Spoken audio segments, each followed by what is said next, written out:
Hogwarts, Treasure Hunting with the Eye of God, Episode 81, The Source of the Riot. When Bane was teased by his companions, Hagrid, who saw that the atmosphere had eased, took the opportunity to step forward and chat with the centaur leader Maggery. "Good evening, Maggery." Hagrid greeted enthusiastically. "Oh, by the way, these are students from Hogwarts, Ting, Zhangqiu, and Susan Bones." He turned to introduce to the students. "This is Maggery, the leader of the centaur tribe." Ting and others greeted Maggery politely. The atmosphere at this moment was much more harmonious than when facing the angry Bane before. "Oh, hello, little pony, you shouldn't have come to the Forbidden Forest so late." Maggery nodded to everyone, his eyes lingered on Ting for a while, and awe flashed across his eyes. Being able to create such a thunderball without a wand and silently, this is not something that ordinary people can do. Maggery is the one who knows wizards best among the centaurs, and he knows best how powerful wizards like Ting are. "By the way, why did you all run out in the middle of the night and run to the nest of the eight-eyed giant spider?" Hagrid's tone was a bit complaining, and he was obviously dissatisfied with the actions of the centaurs. Major looked up at the night sky with a solemn expression. "The light of Mars is shining, and the dangerous atmosphere in the Forbidden Forest will become stronger. Can you still see the stars here?" Hagrid looked around suspiciously. "There are spider webs all over the head, and it's quite thick tonight. The light of Mars is more dazzling than usual." Major seemed not to hear Hagrid's words, but just muttered to himself, "And you, Hagrid, the starlight on you is dim, and the power of Mercury is also abnormally weak." "What's my relationship with Mercury?" Hagrid was so anxious that he patted Major's shoulder. "Maggery, can you say something I can understand? Saturn's power is becoming stable. Hagrid, maybe it's not appropriate to learn more about this tonight." Major sighed. "I don't understand the astrological signs you were talking about." Hagrid muttered, frowning, "But no matter what, I can't watch the Forbidden Forest go wrong. This is my responsibility." Maggery looked at Hagrid deeply and shook his head. He couldn't explain it to such a stupid person. However, he finally decided to put aside the riddle of the centaurs and said bluntly, "The light of Mars is very bright now, which usually means that something big is going to happen, maybe war, maybe bloodshed. But those previous incidents were really not done by Aragog and his friends." Hagrid argued, "If they really came out to hunt, we wouldn't even be able to find a complete corpse. Centaurs never retreat, even when facing a giant spider." Maggery said passionately, her ponytail swinging in the wind, "Take these little wizards back, this place is not suitable for them." "Maggery, this is the Forbidden Forest," Hagrid said anxiously. "Once a full-scale war breaks out, you will really die." His tone was very sincere. After all, no matter from which angle you look at it, the centaurs were not superior in numbers. Suddenly, a series of whistles came from the sky in the distance, breaking the stalemate between them. That was the means of communication between the centaurs' hunters. Maggery immediately grabbed the bow and arrow and ordered loudly, "Follow me." All the centaurs quickly ran in the direction of the sound, and Hagrid also chased after them with big strides. This made it difficult for Ting and the others. Centaurs have 4 legs, and Hagrid's big and thick legs are twice as long as those of ordinary people. How could these little wizards catch up? Seeing that the girls were running out of breath, Ting simply took out his flying broom, gave the sweeping star to Zhangqiu, and flew forward with Susan. Soon, they blended into the team of centaurs, which was much safer. Perhaps because of the previous incident, the centaurs did not drive away these uninvited guests. Ronan ran quickly approached the flying boy, and greeted him enthusiastically. "Hey, you are Ting, right? My name is Ronan. That move you just made was so cool, thank you for the compliment." Ting tilted his head slightly on the broom and glanced at the red-haired centaur youth. "It seems that you have different ideas from Bane? You don't seem to reject wizards." "It's not rejection, I just have different views from him," Ronan explained. "Bane opposes contact with wizards, but I don't think so. In fact, I have tasted the wizard's food, the thing called chocolate frog, which tastes delicious and is simply the most delicious I have ever experienced." Sure enough, in the wizarding world, everyone likes chocolate frogs, even centaurs are no exception. "Do you like chocolate frogs too?" Hearing this, Susan seemed to have found a common topic. She was a little timid at first, but she took the initiative to speak. "Me too, my favorite snack is chocolate frogs. Want one, Mr. Ronan?" As she spoke, she took out a handful of chocolate frogs from her robe, stuffed one into Ronan's hand, and took out 2 to give to Ting and Zhangqiu. After being rejected by Zhangqiu, she studied medicine. Susan is worthy of being a member of the Badgers. She carries snacks with her anytime and anywhere, and is not afraid of gaining weight. Zhangqiu is particularly worried about this, and often asks Ting if a certain food is 0-calorie. Ting looked back at the girl with glasses, and suddenly felt that it was normal for Susan not to care about this. If Zhangqiu could also control her fat growth to the key position as accurately as she did, she would not refuse this chocolate frog at all. "Oh, thank you so much, Miss Bones." Ronan nodded politely, then put the chocolate frog into his mouth and savored it carefully. "Ah, I haven't tasted this sweet taste for a long time."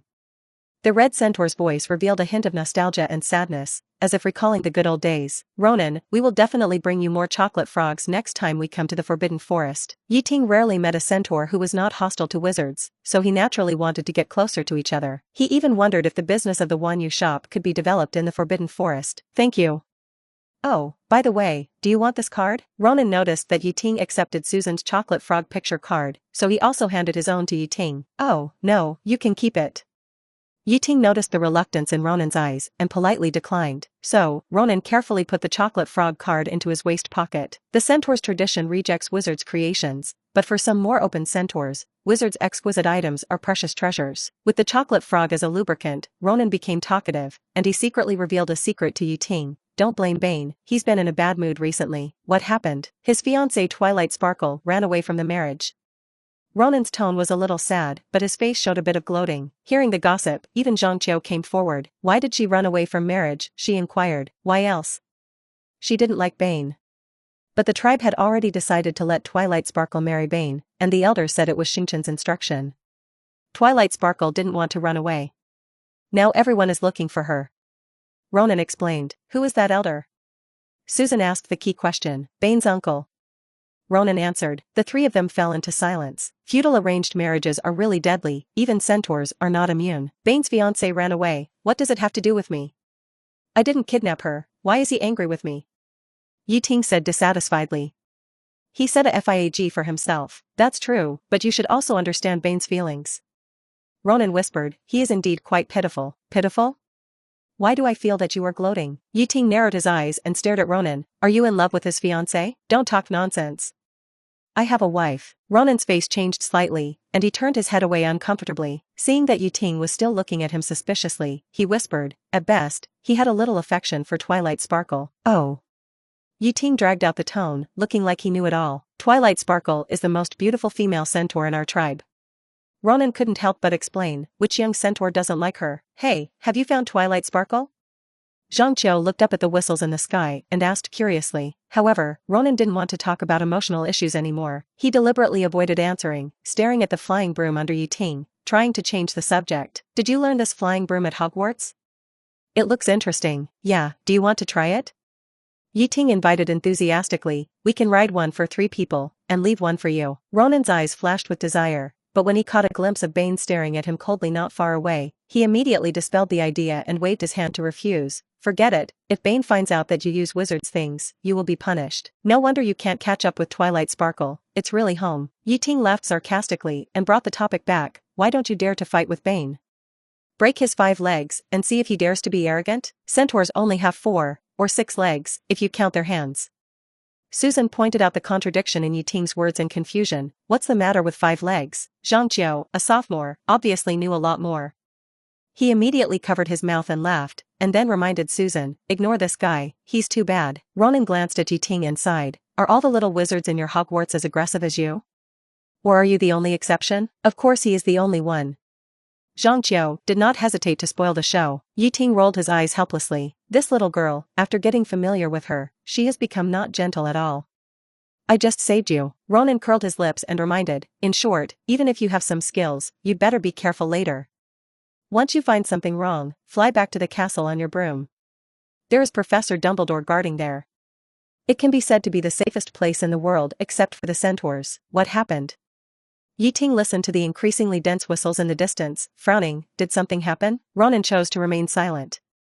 He just sighed softly, looked up at the starry night sky, and said slowly, Mars is particularly bright tonight. Here it comes again. How come you 610 centaurs only know this? Ting also tried to look up at the sky, but the thick clouds blocked his sight, making him unable to see anything. So, he turned to Ronan and asked, did your centaur's divination reveal any information to you? Ronan couldn't help but slightly straighten his chest when he heard this, and a proud look appeared on his face. Yes, in divination and observing the stars, you wizards are indeed not as good as us centaurs.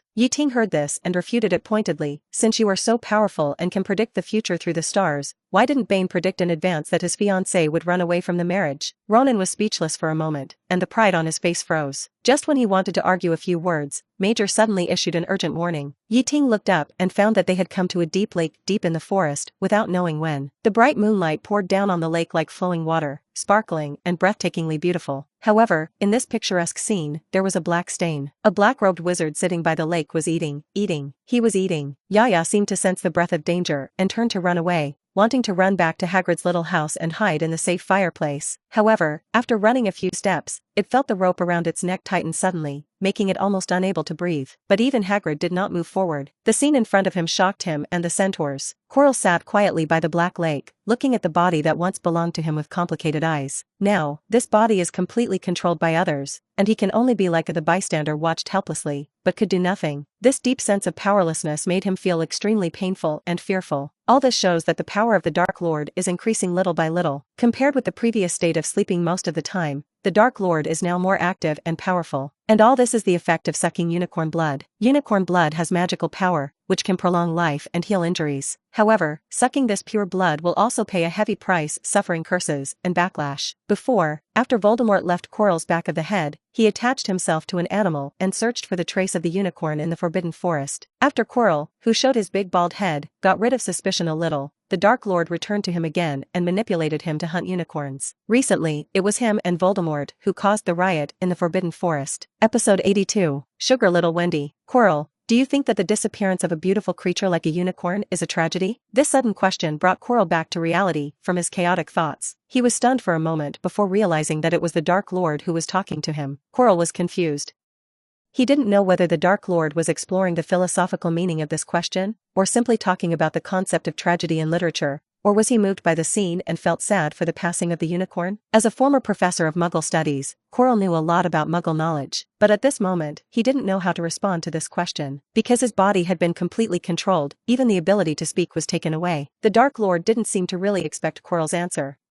He just wanted to find someone to share his thoughts while enjoying this delicious meal. In the past, he always talked to Nagini, although that was also such a soliloquy. Since he came to England, he left Nagini in the Albanian forest and knew how she was doing now. Speaking of which, I think the death of unicorns is indeed a tragedy. Voldemort paused for a moment, then asked himself in a rather romantic tone, when I was wandering in Albania, I met a wandering poet from the Far East. He said something that impressed me. Tragedy is to tear all the beauty into pieces for people to see. This sentence is very touching. So, I am also keen on creating such tragedies. Another eerie laugh, like the wail of a night owl, echoed in the night sky. The lake surface sparkled, reflecting the terrible scene. Voldemort opened his mouth. His fang-like long, he bit the unicorn's neck with his teeth and greedily sucked the precious blood. Every drop of blood seemed to contain powerful magic, which made Voldemort feel unprecedented satisfaction. His soul seemed to be cleansed by the unicorn's blood, and he was glowing with new vitality from the inside out. The unicorn's blood was nourishing him, making him gradually rise. This power made him feel that he was gradually getting stronger, and the lost 10 years seemed to be compensated at this moment. The unicorn's blood was like sweet rain, nourishing his dry soul, making him feel that his strength was recovering little by little. As for the unicorn's curse, it was not worth mentioning to Voldemort at all. He once, having lost everything, that kind of despair is the most terrible curse for him. Now, he has nothing to lose. He is fearless, only the desire and pursuit of power. Suddenly, the sound of hurried horse hooves came from a distance, interrupting Voldemort's eating. Voldemort raised his head, lifted Quirrell's robe, wiped the blood from the corner of his mouth elegantly, looked in the direction of the sound, and a trace of coldness flashed in his eyes. What a disgusting centaur. The leader major witnessed the black-robed wizard cruelly sucking the blood of the unicorn, and his face suddenly surged with a look of indifference. He opened the huge bow. A sharp arrow was on the string, and flashing with cold light. Swoosh! The arrow shot out like a meteor, aiming straight at the black-robed wizard. Voldemort felt the sharp wind of the arrow, but he was not afraid. He let go of the unicorn that had been drained of blood and was dying, letting it fall to the ground, and then tightly grasped Quirrell's wand, with a cold light flashing in his eyes. The arrow came through the air, and when it was about to hit Voldemort's face, it suddenly stopped in the air, firmly locked by an invisible force. Voldemort smiled contemptuously, holding the wand in his right hand, and waved it gracefully like a conductor. The arrow drew a beautiful arc and flew back at lightning speed. Puff! The arrow pierced Major's hand holding the bow at an astonishing speed, and blood spurted out. Get lost! Voldemort spat out a word with a cold expression, his eyes full of disdain. You despicable and lowly creatures, don't disturb me from enjoying my meal. At this time, other centaurs also rushed to the scene. Major immediately roared in pain, shoot! Dozens of centaurs pulled their bows and shot arrows at the same time, and dense rain of arrows poured down like a rainstorm. The sky was full of black spots, and the sound of the bowstring suddenly loosening after being tightened came one after another. However, Voldemort just smiled disdainfully. He gently twisted his wrist and quickly summoned a silver shield in front of him. The arrows hit the shield and bounced off one after another, the ground was instantly filled with scattered arrows, the soil cracked and dust flew. Since you are looking for death, I will fulfill your wish. Voldemort smiled coldly, with a hint of murderous intent in his eyes. Although he could not beat the old fox Dumbledore now, he was not bullied by this group of centaurs. He raised his wand high, and a cluster of deep black flames suddenly popped out from the tip of the wand. Although the flame was small, it contained a terrible curse. When it gently touched the lake, it did not go out as ordinary people thought, but burned in a weird way, emitting billowing black smoke. Be careful, it's the fire curse. Ting reminded the centaurs, it can burn everything it touches, even water. Don't touch the flame. The black flame gradually expanded, twisted, and struggled under the nourishment of the lake water, and finally turned into a fire snake emitting a deep black light. It seemed to have life. With the guidance of Voldemort's wand, the fire snake suddenly jumped up and pounced on the panicked centaurs. 10 meters, 20 meters, 30 meters. The fire snake's body expanded rapidly in the flames. Wherever it passed, the trees were instantly swallowed and turned into ashes. It was like an awakened giant beast, sweeping towards the centaurs with an unstoppable momentum. Faced with this sudden and terrifying fire snake, people were completely panicked. Their proud archery and strong physique seemed so insignificant in front of this raging fire. Not to mention Hagrid, as the tyrant of the Forbidden Forest, he completely became a baby in front of Voldemort. Ting originally thought that he had become very strong after obtaining so many God's eyes, but when he met Voldemort, and the Voldemort attached to Quirrell, he realized it. Even the current Voldemort was not something he could defeat in a short time. His current strength might be stronger than that of people like Snape, but there was still a small gap compared to the real strong people in the magic world. He gritted his teeth and decided to ignore Voldemort and focus on dealing with Fiendfire first. However, before that, he had to settle his companions. Susan, don't follow me. Ting turned to the girl behind him. Wei and Zhang Qiao ride 10 brooms. The girl sobbed and got off the Nimbus 2000 obediently. She knew very well that she was just a burden to Ting now. Or, let's go back. Zhang Qiao looked at Ting worriedly. Can't such a dangerous thing be handed over to the professors? Why do you have to stand up? I can't just watch them destroy the Forbidden Forest. Ting shook his head. This is my property. Of course, he didn't say the latter sentence. Then you, be careful. Susan wiped her tears and crawled behind Zhang Qiao. Don't worry, I'm sure. Ting said, and took out 3 more bottles of potion and handed them 2 bottles. This is the anti-fierce potion, the same kind we drank in Snape's level. If I don't stop the fierce, you drink it immediately. Then, he drank a bottle himself. Then, he stood in front of the centaurs and waved his hand, and layers of golden ripples rippled in the air, like ripples on the water. With this golden fluctuation, flasks gradually appeared, as if they had descended from another world. These flasks were sealed with stoppers, and blue crystals floated in the bottles. Go, wind spirits. With Ting's order, flasks were shot out by golden ripples and smashed in front of Ting. At the moment the flask was broken, the sealed huge wind spirit broke free from its shackles, flapped its huge blue wings, and danced in front of Ting. They rolled up vortices, as if to draw everything around them into their period. Each vortex was like a small tornado, whistling and spinning with destructive power. This is the wonderful thing about Sucrose's ultimate move. It exists in the form of alchemical potions, allowing Ting to store a large amount of such power in advance. This time, Ting almost used up all his stocks. However, facing Voldemort's ferocious fire snakes, these wind spirits did not seem to achieve the expected effect. The fire snakes were still raging, as if they were not affected by the wind at all. There were even wind spirits that were instantly swallowed up when they tried to approach the fire snakes, turning into fuel for the fierce fire. That's right, how could this terrible cursed flame be affected by ordinary wind? Seeing this, Ting shook his head. It seems that I have to come in person. He raised his hands in the air, and the invisible wind around him seemed to be summoned, gently lifting him up, making him seem to be suspended in the air. At the same time, the eyes of God all over his body lit up, the necklace on his neck, the ring on his fingers, the end of the magic wand, all flashed with dazzling light. This indicated that Ting's magic power had been fully activated. The wind spirits who were fighting on their own seemed to feel Ting's power. They gathered in the direction of Ting and wrapped him tightly. At this moment, Ting seemed to have become the incarnation of wind, and his surroundings had almost become a substantial blue world. Then, next, Yi Xiangqian stretched out his 10-song hands. Imitation poem of the wind god. Instantly, the violent wind that enveloped the surroundings condensed and compressed frantically in front of him, gradually forming a huge wind core. The wind elements inside the wind core were extremely dense, and the color became darker, like a deep black hole, as if it wanted to swallow everything. So, what did that sentence say? Ting raised a sneer at the corner of his mouth, his eyes fixed on Li Hua in the distance. Don't think about escaping. He gently pushed his hand, and the wind core that gathered all the power of the wind spirits whistled towards Li Hua. The black fire snake was dozens of meters long, and the heat wave hit his face while circling and dancing, as if he wanted to devour the wind core like devouring the wind spirit. However, when the fire snake touched the wind core, the situation was reversed. Li Hua was torn and rolled into the wind core, continuously, as if being sucked by a whale. The black hole-like wind core greedily devoured the black flames, as if it was never satisfied. Voldemort's face was gloomy and uncertain. He absorbed a lot of unicorn blood to enhance his strength, and now he was able to control Quirrell's body. However, the upper limit of his strength was limited to Quirrell himself. Quirrell's strength was indeed good. Under Voldemort's careful teaching, he was even able to sneak into Gringotts and escape from the pursuit of the Aurors, but that was all. At this moment, facing Ting's strange and powerful magic, he seemed helpless. In his state, creating such a huge fierce fire and barely controlling it was already the limit. Now encountering such a strange magic, he had no ability to resist at all. Seeing that the situation was not good, Voldemort hurriedly tried to control the fire snake to escape from the restraint of the wind core. However, although the cursed fire could devour ordinary wind spirits, it seemed so powerless in front of the poem of the wind god. Under Ting's control, the wind core chased closely, and the embarrassed fire snake fled everywhere, but was sucked smaller and smaller. In the end, the entire fire snake was controlled by Yuanjing in the wind core. A potential disaster that could destroy the Forbidden Forest was turned into nothingness in Ting's hands. However, Ting was not satisfied. He controlled the wind core and flew straight to Voldemort. This scared him. Even fiend fire couldn't stop this thing. If he touched it, he would definitely be sucked in. You know, the wind core is full of fiend fire now. If he was sucked in, he would be finished. A good man doesn't suffer a loss in front of him, so Voldemort instantly turned into a wisp of black smoke and hurriedly fled to the distance. Ting controlled the wind core to chase closely, but he also knew that he was reluctant to use Sucrose's ultimate move to simulate the power of the wind god.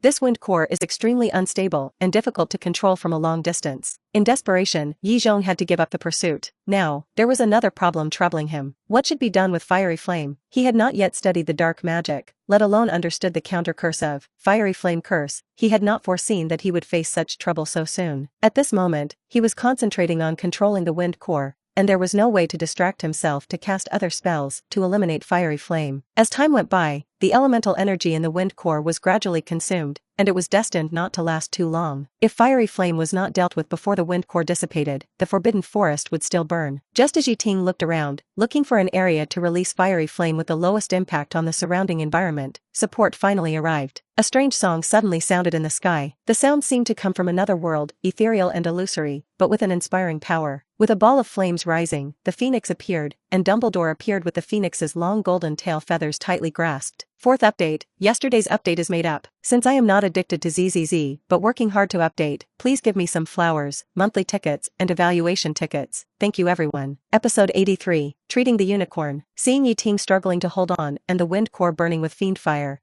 Dumbledore immediately understood the situation. He decisively pointed his wand at the wind core. All spells are over. As a dazzling white light was injected into the wind core, the black flame began to dissipate rapidly. Ting could even feel that his imitation poem of the wind god was a little unstable. It was indeed Dumbledore's spell that could affect his magic. Finally, the fiend fire completely dissipated, and Ting also removed the wind core. The Centaurs witnessed the process of the old and the young joining forces to resolve the crisis, and they all cast their eyes in awe. Bane was even more uneasy. He swallowed nervously and decided to follow Major's warning and keep a distance from this little wizard. Dumbledore walked towards Ting, and before the old man could speak, Ting pointed in a direction. That dark wizard ran over there. I'll chase him, and you go save the unicorn. Dumbledore said concisely, and then rushed in the direction where Voldemort fled. Ting rode on the flying broom, flew towards the lake where the water level had dropped by half a meter, and finally landed on the shore. The silver-white unicorn lay quietly on the ground, with its chest rising and falling like a ripple. Silver-white blood slowly flowed from its neck, but it did not damage its holy and beautiful temperament at all. Although its life fire had not yet been extinguished, this weak vitality made the pain it endured even deeper and longer. Seeing this, Ting immediately used the wind element to gently lift the unicorn, then stepped on the flying broom and flew towards the castle at a high speed. Hagrid looked at this scene and hurriedly shouted, "Do you need my help with anything? Hemostatic drugs, white mulberry, any herbs that can cure diseases, bring them all."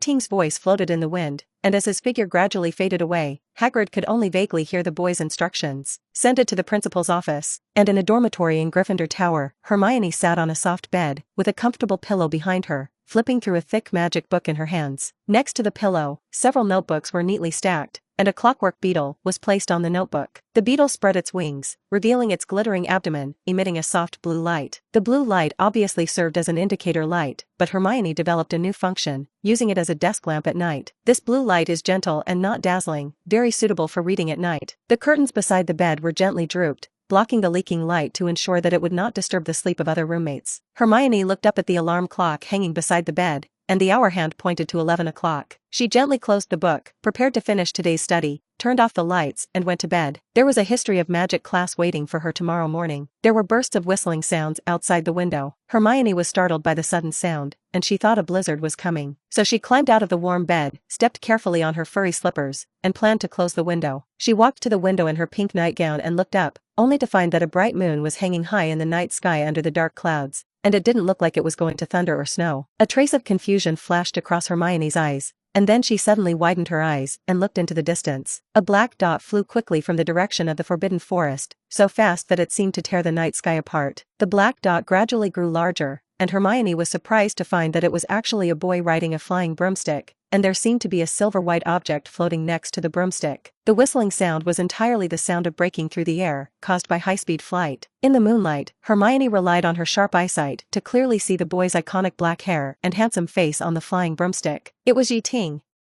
Hermione waved excitedly, and the figure seemed to notice the small figure by the window, and waved, but did not stop flying, but continued to fly towards the window of the principal's office. Seeing this scene, Hermione's heart was first excited, and she didn't expect to see Ting's figure in the middle of the night. Then she saw another flying broomstick breaking through the air, carrying Zhangqiu and Susan. The girl's face suddenly changed. If she could open the window now, she would definitely ask them, "Why are you here too?" But she actually wanted to ask Ting, "Why didn't you call me?" In such a group activity, it's not terrible to be missing people.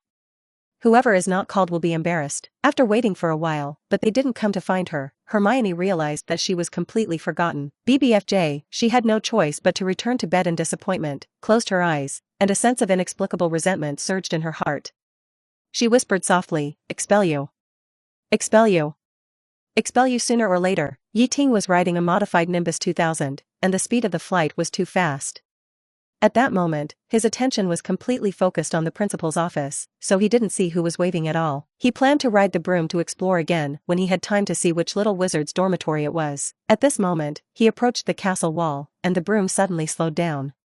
He hugged the broom, lowered his body, and accurately passed through the window of the principal's office. The broom drew an elegant arc in the air, braked urgently, and finally stopped steadily in front of a portrait. Ting wiped the sweat from his forehead and breathed a sigh of relief. This was the first time he flew so fast. The owner of the frame, Phineas Black, had fled to the frames of other portraits in panic. He jumped up and cursed angrily, "You little bastard, you are not sleeping in the middle of the night, be careful not to break my portrait." Many portraits looked at Ting in unison.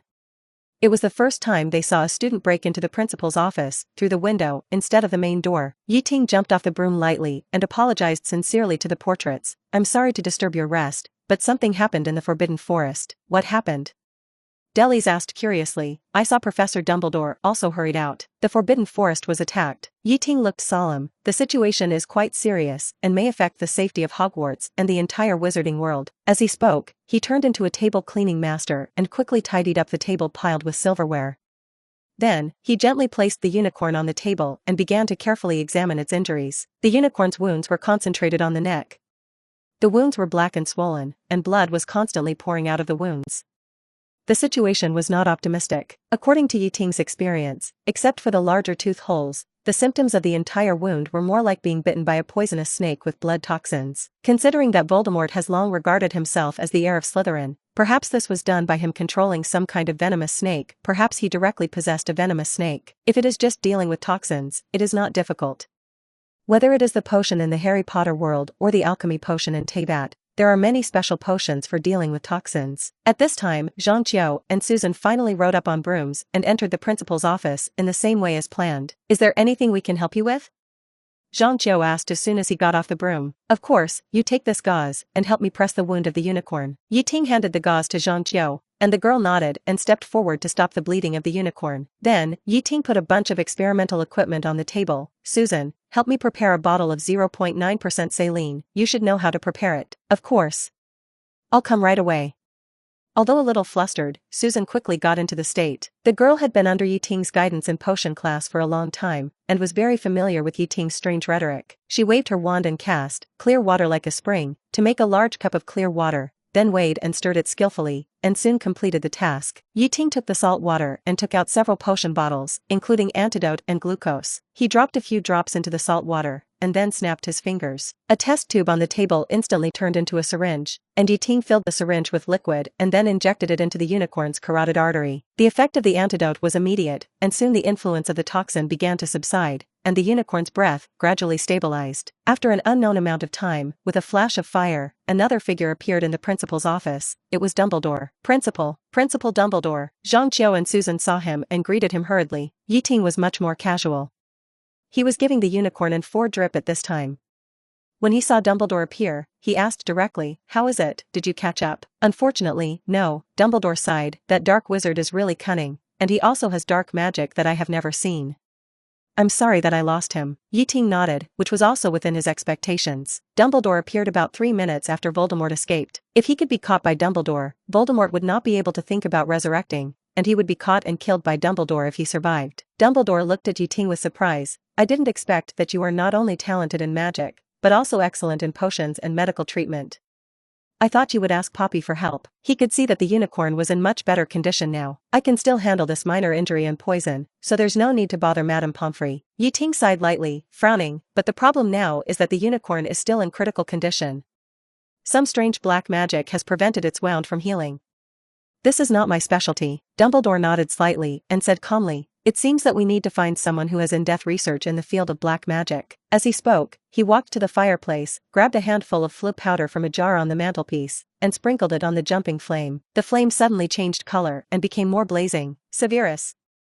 Dumbledore shouted to the flame, "Are you there?" A figure soon appeared in the flame, and Yi Ting saw Professor Snape's iconic hooked nose at a glance. His voice at this time was as cold as the cold wind on a winter night. "What do you want?" "I need you to come to my office right now." Dumbledore's tone was unquestionable. The figure in the flame was silent for a while, then asked coldly, "Do you know what time it is now, Mr. Principal?" Dumbledore blinked. "But you haven't slept yet, have you?" "I'm just about to go to bed." The voice revealed obvious displeasure. "That would be better, so that you won't be delayed in your work time," Dumbledore said with a smile. The flame in the fireplace fell silent for a while, and then Dumbledore urged, "Come quickly, Severus, I need you now.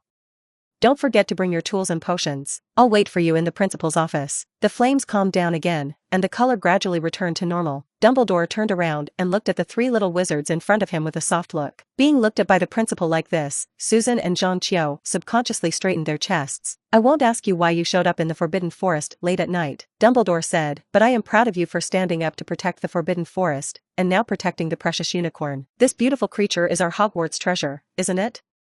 "These things are actually all thanks to Yi Ting." Zhang Qiu was a little embarrassed, "and we could only help out." Susan also nodded repeatedly. "But you didn't do anything, did you?" Dumbledore blinked. "So, Miss Bones and Miss Zhang, I will give you 20 points for Hufflepuff and Ravenclaw, and Mr. Yi, Ravenclaw, 50 points. The little wizards showed joyful expressions. Dumbledore also smiled kindly and said, "Okay, kids, staying up late is not good for you. Leave the next thing to your professor. I believe we will definitely give you a healthy unicorn." Zhang Qiu and Susan heard this and left the principal's office. Only Yi Ting stayed. Dumbledore looked at him strangely. "Child, why don't you go back?" "Nonsense, why should I go back? It was me who stopped Voldemort from killing the unicorn, and it was me who saved its life. As long as I hold on until it wakes up, I can gain a lot of favorability, and even directly take it as a pet, and include it in the collection. The harvest is just around the corner, and now you, old dang, want me to go back? You are the best at intercepting, right?" Of course, Yi Ting couldn't tell his true feelings. He pretended to be reluctant and said, "I rescued this unicorn with my own hands, so I must see it safe with my own eyes." Hearing what Yi Ting said, Dumbledore's eyes softened a little, and he nodded. Even the strictest headmaster would not have the heart to refuse such a request.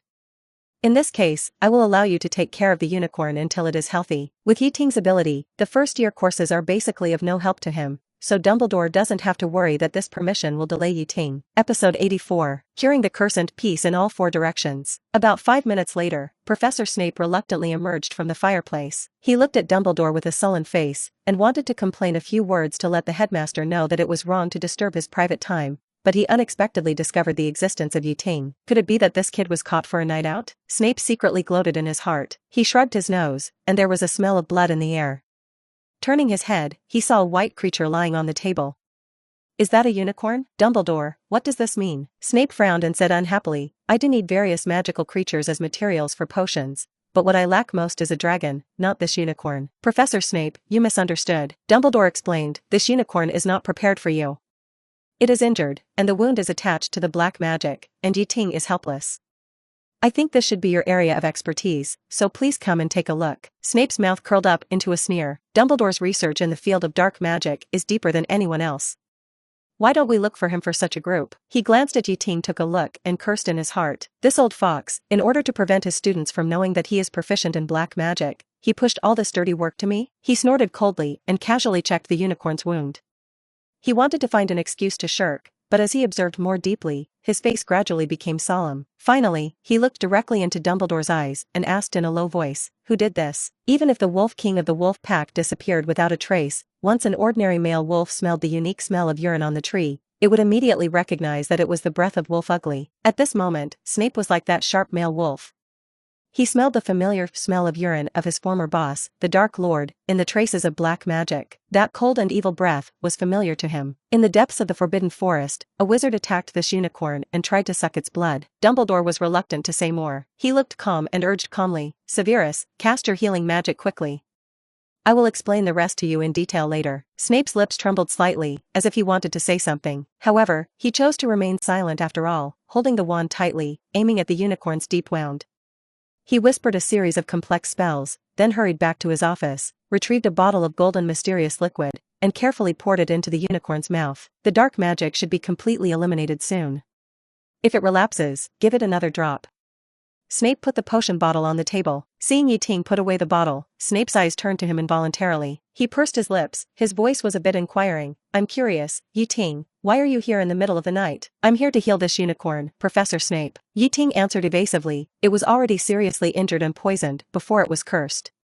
I just stabilized its injuries before you came. Snape looked at Ting's attire. A hint of coldness flashed in his eyes. You are wearing a formal suit in the middle of the night, and there are so many dead leaves on it.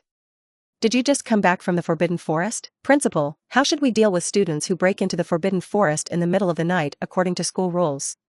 He looked at Dumbledore again. In the portrait, Phineas, who was pretending to be asleep, suddenly opened his eyes and said, such behavior should be immediately removed. Thank you for your advice, Phineas. Snape's mouth curled up a malicious smile. No wonder everyone praises you as the most outstanding headmaster of Hogwarts. I think so too. Phineas stroked his goatee and talked business with Snape. Severus, I am optimistic about you, and I believe you can ascend to the throne of headmaster earlier than Minerva. Hearing this, the former headmasters on the wall no longer remained silent and began to have a fierce debate with Phineas, especially those headmasters from Ravenclaw, who were filled with righteous indignation. Since Ting violated school rules and entered the Forbidden Forest late at night, I think 50 points should be deducted from Ravenclaw's score. Snape announced in his unique greasy voice, is this punishment reasonable, Dumbledore? The old man closed his eyes and nodded slightly. It is indeed an appropriate punishment. Snape raised a smug smile at the corner of his mouth, and almost laughed out loud in gloating, but he didn't know that Dumbledore had already added 50 points to Ting before he arrived. Perhaps Dumbledore had already foreseen this. At this moment, the door was suddenly slammed open, and Hagrid's burly body rushed in hurriedly. He held a huge dragon skin bag tightly in his arms and threw it heavily on the ground with a bang.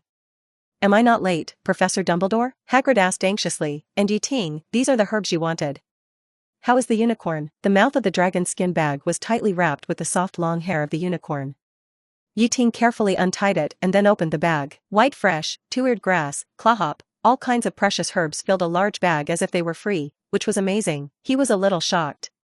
How many good things did Hagrid hide? I had taken a lot of materials from Hagrid's hut before, so how could there be more now? Snape sat leisurely in a chair, gently holding a cup of fragrant tea and savoring it carefully. He thought it was just an inconspicuous bag, but when the pile of herbs came into view, his eyes widened, full of astonishment, and he almost spit out a mouthful of tea. Hagrid, you didn't move Professor Sprout's entire greenhouse here? Ah, Professor Snape, you're in one or two. Hagrid seemed to have just noticed his presence. He scratched his messy hair awkwardly and explained, I picked these up in the Forbidden Forest. Snape was speechless. He had also been deep into the Forbidden Forest. How come he had never encountered such a good thing? Ting noticed that Snape had put down his teacup, put his hands behind his back, and walked slowly. He quickly tied the mouth of the herb bag tightly, as if he was afraid that it would be robbed. Hagrid, thank you so much. These herbs mean a lot to me. I will definitely be able to completely cure the unicorn, don't worry. Ting immediately declared his sovereignty. Then I'm relieved. Hagrid smiled honestly. Ting dragged the herb bag and was about to put it into his hat. Seeing Snape approaching, he waved his hand and refused. Professor, I can move this myself, no need to trouble you. Aren't you going to rest? Please go back. Snape was stunned and felt angry. He wanted to find an excuse to deduct points from Ting, but found that he couldn't find a suitable reason when he had already deducted 50 points. His eyes involuntarily fell on the big bag of herbs, and he swallowed hard. As a potion master, he knew the value of these herbs very well, especially at the beginning of the school year, when a batch of important materials were lost in his private storage room, resulting in a shortage of herbs now. As for why he didn't make money from selling potions to buy herbs, wouldn't that be like begging on your knees? Now, this big bag of free herbs in front of him was undoubtedly a huge temptation for him. Snape discussed with Ting in a gentle tone he had never used before. I think it is more appropriate for me to handle this bag of herbs. After all, the potion used to treat the unicorn is expensive, and I need some compensation. Ting smiled slightly and blinked, saying, Professor, the unicorn is not mine. You treated it out of your kindness and medical ethics. The compensation should be given to you by the school, not me. As he said that, he hugged the dragon skin bag tighter. These herbs were given to me by Hagrid personally, and now they have become my personal property. If you need compensation from the school, perhaps you should discuss it with Professor Sprout. Snape's face suddenly became gloomy when he heard this, as if he saw something unpleasant and dirty. He suppressed his discomfort and said insincerely, Ting, your act of rescuing the unicorn is indeed worthy of praise. Ravenclaw may add 50, or even 100 points, for this. Professor Dumbledore, what do you think? Dumbledore still had a smiling face. This is a very fair suggestion, Severus. I am very pleased with your flexible use of school rules and your rigorous attitude towards adding and deducting points. Snape couldn't tell for a moment whether the headmaster was really praising him or teasing him implicitly, but it didn't matter. He kept asking, then these herbs, Ting, why not share half with Professor Snape? Dumbledore suggested, after all, it's more difficult to get Professor Snape to give extra points than to have him deduct points from Slytherin. Please for flowers. Snape snorted coldly, secretly thinking about finding an opportunity to deduct them back in the future. Then, he began to pick herbs proudly. He picked out the precious, old, and high-quality ones for himself, and left the inferior ones for Ting. Just then, Hagrid whispered to Ting, if you still need herbs, I have plenty, several large bags. Sometimes I use them as fodder to feed thestrals and hippogriffs. Snape, he suddenly regretted why he only knew not to provoke Professor Sprout and why he forgot to get along well with Hagrid. Sure enough, there are hidden dragons and crouching tigers in Hogwarts. When Ting and Hagrid finally left with the unicorn, Professor Dumbledore gently waved his wand, and the bloody smell in the room instantly disappeared. He walked slowly to the window. The moonlight was like water, reflecting his deep eyes. He turned his head and looked at Hogwarts outside the window, the land he had guarded for many years. After the previous Quidditch game and the Forbidden Forest incident tonight, he had locked Tom's hiding place. He thought Tom would be more cautious before getting the Philosopher's Stone, but he didn't expect the other party to be so impatient that he would directly cause trouble in the Forbidden Forest. Tom's ambition is already obvious, but his arrogance means that he is ready to abandon Quirrell and start a new conspiracy? Dumbledore sighed softly and turned his eyes to the Gryffindor Tower, as if he could see Harry's bedroom through the night. He placed the Philosopher's Stone in Hogwarts not only to lure Voldemort, but also to further observe his movements and to temper Harry's will and ability. However, Harry's growth rate did not seem to meet expectations, but some of the little Lius who were not the first target were tested. It seems that he needs to reveal more clues to help Harry. The unicorn's injuries have gradually stabilized, but it still needs to rest and recuperate. For this reason, Ting and Hagrid specially set up an exclusive territory for it next to Hagrid's hut and fenced it off to ensure that the unicorn can rest in peace in an undisturbed environment. Ting was busy until the second half of the night before he fell asleep.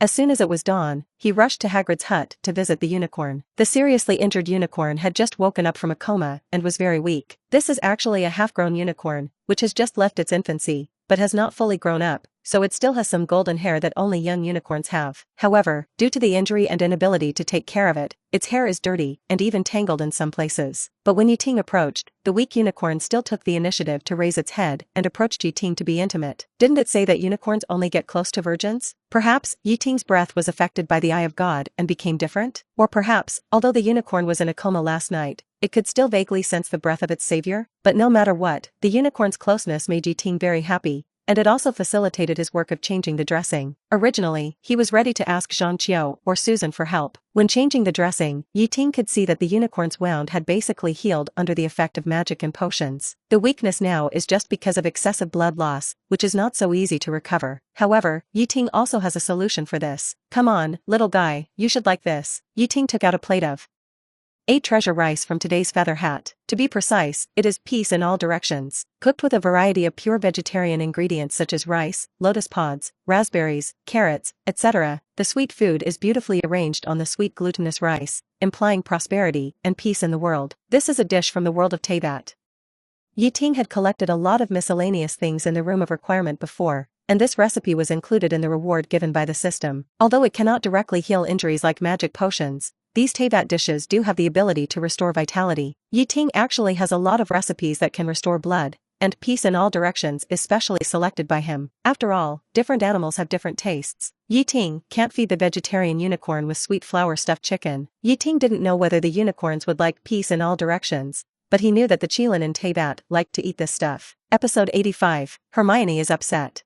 Ting's judgment was correct. Seeing this plate of sweet rice, the unicorn's eyes lit up, as if it had seen something delicious. It came up without hesitation and began to devour it. After a few mouthfuls of peace in all directions, the unicorn's originally sluggish spirit improved significantly. Seeing that the unicorn had recovered its spirit, Ting used the Clear Spring spell to summon spring water and gave it a bath. Ting heard that ancient knights would use this method to close the distance with their mounts, and he thought that this method should also be used on unicorns. Unicorns are originally clean animals, and most of their habitats are near water. If it hadn't been so weak before, it would definitely not let itself maintain a dirty appearance. Therefore, Ting's move was to scratch the unicorn's itch, and it lay obediently on the grass, allowing Ting to do whatever he wanted to it. But when Ting tried to clean its horn, the unicorn turned its head away. The horn is the hardest part of the unicorn and its most precious thing, just like the sword of a knight or the staff of a wizard. Unicorn partners will even caress the horn to show intimacy. It can be said that the person who can touch the horn of a unicorn is either its enemy or its most important person. Although Ting saved the unicorn's life, the time they spent together was too short.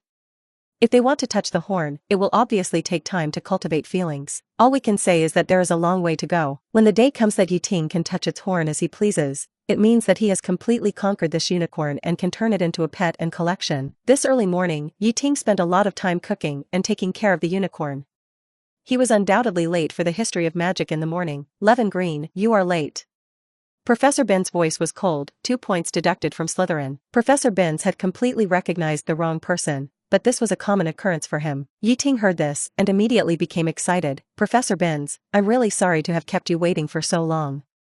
To express my apology, I think it would be more appropriate to deduct 10 points. Professor Binns frowned slightly, but under Ting's insistence, he finally compromised. Okay, then deduct 5 points. A small noise suddenly broke out in the originally dead classroom. This class was taught by Ravenclaw and Gryffindor together, and the little lions praised Ting's behavior. Ting also smiled, then strode into the classroom and sat down in the empty seat next to Hermione. He turned his head to look at Hermione, who was concentrating on taking notes, and asked softly, "Where are we talking about?" Hermione didn't even raise her head, and the pen in her hand quickly crossed the paper. The Roman Wizard Lords Council has been discussed, and now we are talking about Christianity, she explained in a low voice, pointing to her notes with a pen. You see, Jesus used magic to deceive muggles. He walked on the water, but he actually used the floating spell, and then he kept taking out bread and salted fish from the bag of the space extension spell, pretending that it was an endless supply of food, confusing many muggles. Hermione generously pushed the notebook to Ting so that he could see the key points more clearly.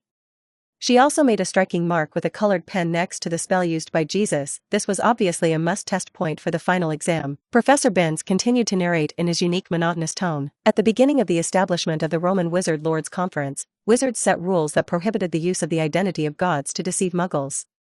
Therefore, Jesus' large-scale fraud naturally caused strong dissatisfaction among the wizard lords. He paused and continued. Among them, a wizard lord named Satan couldn't stand it and decided to stand up and stop Jesus. But unfortunately, Jesus' magic power was almost unmatched at that time. He not only defeated Satan, but also maliciously slandered Satan in front of muggles, calling Satan a devil. It is worth mentioning that Satan is also a Parseltongue. Ting patiently listened to the class for a while, but he still felt bored, so he took out a book, Ancient Runes, and started reading. Compared with Professor Binns' boring voice, these ancient texts and symbols attracted his interest more. Hermione glanced at him from time to time, and finally couldn't help but said, "Don't you have anything to share with me?" Ting raised his head, a trace of doubt flashed in his eyes. "Share what? You came so late today, you must have done something bad last night." "Don't tell me." Hermione stared at him and smiled mysteriously. Seeing Ting wanted to say something, Hermione raised her hand to stop him, don't tell me what you did specifically. Then, the girl stared at the boy's eyes and said provocatively, believe it or not, I can roughly guess where you went and what you did last night by observing the details of your clothes and facial expressions. How about it, do you dare to bet? Ting immediately became excited after hearing this. How come I didn't know that there was a Miss Holmes hiding in Hogwarts? He smiled and responded, what bet? Or 1 galleon? 1 galleon? Too little. Hermione shook her head excitedly. If you want to bet, bet big, do you dare? Ting raised his eyebrows, leaned back slightly, looked at the girl in front of him with a slightly red cheek, and laughed in his heart. He thought for a while and shook his head. Forget it, I'm not betting with you. Why? Hurry up and bet with me, I'm not sure I will win. Hermione pulled Ting's sleeve unwillingly, with a hint of come and take advantage of me written all over her face. However, Ting was as unmoved as a stone statue, as if his spirit was sucked into the book by the ancient magic pattern. Hermione, he reminded the girl while reading the book, next time you want to lure others into a bet, remember not to be so impatient. You have to learn to wait patiently, and the prey will automatically take the bait. You are so impatient. Even a fool can see your intention. Hermione glared at Ting fiercely, her bright eyes full of frustration. Looking at Ting's smug look, she wrinkled her small nose in dissatisfaction and asked, how can you be so skilled? Tell me honestly, in addition to cheating me of that 1 galleon, how many innocent girls have you cheated? Just that 1 galleon, you hated me for a whole semester. Ting shrugged helplessly. I will remember you forever. Hermione said firmly with eyes wide open, I will win back my money with interest sooner or later, otherwise I won't be named Granger. Even if you share my last name, you can't win back. Ting teased, but he didn't expect Hermione to suddenly get angry and hit him with her fist. He dodged and begged for mercy. Hey, why are you hitting me? Stop it. Hermione, isn't it okay that I was wrong? The fight between the two in class attracted the attention of Professor Binns. The professor was so angry that his face turned blue, and he deducted 5 points from Slytherin without hesitation. Ting was still making a fuss until Slytherin was deducted 5 points again, and then he calmed down and sat on the stool honestly. He pretended to think for a while, then suddenly realized, and said, I know. No wonder you are so competent to bet with me. You were the one waving at the window last night, weren't you? Hermione looked at him with a confused face. Don't pretend. Ting laughed jokingly. Do you want me to ride a flying broom tonight and go to that window to check if it is the window of your dormitory? Spying in the girls' dormitory? You are so brave, be careful that Professor McGonagall will find you in trouble. At this point, Hermione suddenly got angry. By the way, what were you doing in the Forbidden Forest last night? Why didn't you ask me to go with you? That's right. Ting shrugged helplessly. If I had planned it in advance, I would definitely ask you. He briefly recounted what happened last night, but deliberately concealed the true identity of the black-robed wizard, and only vaguely said that it might be a dark wizard or a poacher.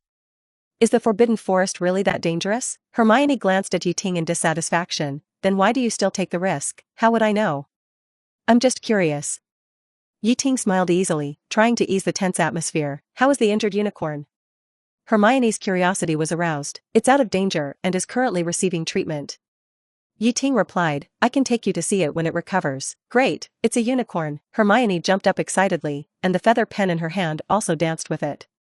Suddenly, she looked up at the window, her eyes flashing with surprise. Wow, it's snowing heavily. Ting also turned her head and saw snowflakes falling in the foggy sky. It was not the kind of light snow that melted away soon after it fell, but a real heavy snow, as if it was going to dye the whole world white. Hermione couldn't wait to reach out her hand, eagerly waiting for the snowflakes to fall in her palm. She raised her head, letting the snowflakes touch her cheeks, and murmured happily, winter is finally here. On Christmas Eve, Hogwarts was hit by a heavy snowfall. The entire castle was covered with thick snow, as if it had turned into a crystal-clear glass world. Even the surface of the Black Lake was covered with a thick layer of ice, becoming a ski resort for the little wizards to play. Although the wind and snow were raging outside, the thick walls of the lounge kept the cold out, creating a warm haven for the little wizards. In the public lounge, the fire was burning, emitting a blazing light, making the surroundings warm. The little wizards liked to gather around the fire, enjoying the warmth of the flames, listening to the beautiful melody of the firewood crackling in the fire, chatting, reading, or doing homework. But the situation between different colleges is still different. On weekdays, the big squid that likes to spray water and play on the water surface can only dive into the water obediently, lying helplessly on the ceiling of the Slytherin common room. It knocked hard with its tentacles, sending a distress signal to the little wizards, hoping that they could help it break the thick ice. When the little wizards in Slytherin saw this behemoth, they couldn't help but feel a little nervous, fearing that it would accidentally break the glass on the ceiling. You know, that thin layer of glass is the only barrier between them and the Black Lake. Once it breaks, the surging lake water will instantly flood the entire lounge, and the consequences will be disastrous. At the same time, the students of Gryffindor and Ravenclaw are also worried about another thing. They live in a towering tower. Although the snow scenery is beautiful, it can't be eaten after all. Every day they have to leave the warm common room and walk from the 8th floor to the hall in the biting cold wind. Not to mention the moving stairs. The little wizards are fighting wits and courage with them every day, as if testing their patience and courage. In order to have breakfast, they are all frozen like little chickens. How can they enjoy the food? However, the Hufflepuff common room is a different scene. Although there is not enough sunlight there, the kitchen is close. Students can eat hot meals without leaving home. This is simply a heavenly treatment 4.0. Speaking of this, we have to mention the superiority of the common room. What a good view and scenery on the top of the tower. What a black lake view room where you can see fish. These are all clouds in the eyes of Hufflepuff students. Close to the kitchen, this is the hard truth. This advantage is enough to beat all other colleges. In addition to the little wizards, the heavy snow also brought a lot of trouble to the owls. They had to brave the wind and snow and insist on completing the task of sending letters. In the snowy weather, the cost of sending letters in the owl house has risen several times. The school owls are not voluntary labor. These smart little guys will ask the little wizards for some rewards, perhaps delicious food, or a few shining copper nuts. In this way, after completing the task of delivering letters, they can find the administrator to exchange for a hearty meal. But now, the situation is very different. It is snowing heavily outside, and most of the school owls are unwilling to go out for field work. They prefer to squeeze in the warm shed to avoid the wind and snow, unless the reward you give is tempting enough. This change directly affected Ting. With Dumbledore's introduction, Ting successfully became a pen pal with Nicholas Flamel, and they often exchanged their experiences in alchemy with each other. However, as the owls strike, the frequency of communication between them gradually increased from once every 2 days to once every 3 to 5 days. Episode 86, The Coming Christmas. As the semester came to an end, professors also adjusted their teaching methods. Professor Flitwick enthusiastically took out the dual championship trophy he had treasured for many years, which was the glory of his youth. He invited several young wizards to compete with him with the magic they learned this semester. Although it was just a friendly match, the tense and exciting atmosphere made the students excited. At the same time, Professor McGonagall took a group of young wizards to play snowman magic in the snow. She not only taught students how to make snowmen come alive, but also made a group of snowmen by hand, and commanded them to launch a unique snowman war. Ting knew that this was a simplified version of the chess level. In Professor Sprout's herbology class, she introduced a magical plant to students, the fire seed bush. This plant has no leaves, but grows a burning fire. The seeds of the fire seed bush are a very important magical material, called the fire seed. This smoldering seed can be used in potions to add fire elements and add spicy flavor. Another popular use of fire seeds is hatching eggs. Dragonologists since ancient times have discovered this use of fire seeds, and now it has become a hand warmer for young wizards. Fire seeds can be used in some potions. Professor Sprout reminded, before picking, everyone should make sure that the fire on the bushes is completely extinguished. However, when it comes to the most headache-inducing course for students, it must be Snape's potion class. The underground classroom was cold and damp, and Professor Snape was even reluctant to light the fireplace. The classroom was as cold as a morgue, and the students could only huddle around the crucible and keep warm by the hot potion inside. The mist they exhaled condensed into a ball in front of them, intertwining with the steaming hot air in the pot. In this weather, the Wanyu shop just launched a series of accessories such as cold-proof badges, cold-proof rings, and cold-proof necklaces, and once again made a lot of money. The badges, which cost 2 gold galleons each, were sold out on the first day of release, with sales reaching dozens of pieces. This is the fastest-selling product since the opening of the Wanyu shop. It is even faster than robbing money. One cannot help but admire their business acumen. In the final analysis, this is the essential difference between non-essential entertainment products and daily necessities. Fortunately, these cold-proof accessories are relatively simple to make compared to the difficult alchemy products, such as the clockwork beetle. This also gave other members of the Wanyu shop the opportunity to participate in the manufacturing. While assisting Ting, they can also learn some basic alchemy. Therefore, the production speed of cold-proof accessories can fully meet the enthusiastic needs of young wizards. In fact, it is not that there are no other young wizards who try to imitate Ting to sell some cold-proof products. Hogwarts is full of hidden talents, and many senior wizards can also do alchemy. But their problem is that they have no stable channels for purchasing materials, so they can only produce works in small batches, but they cannot reinvest the money they earn into production.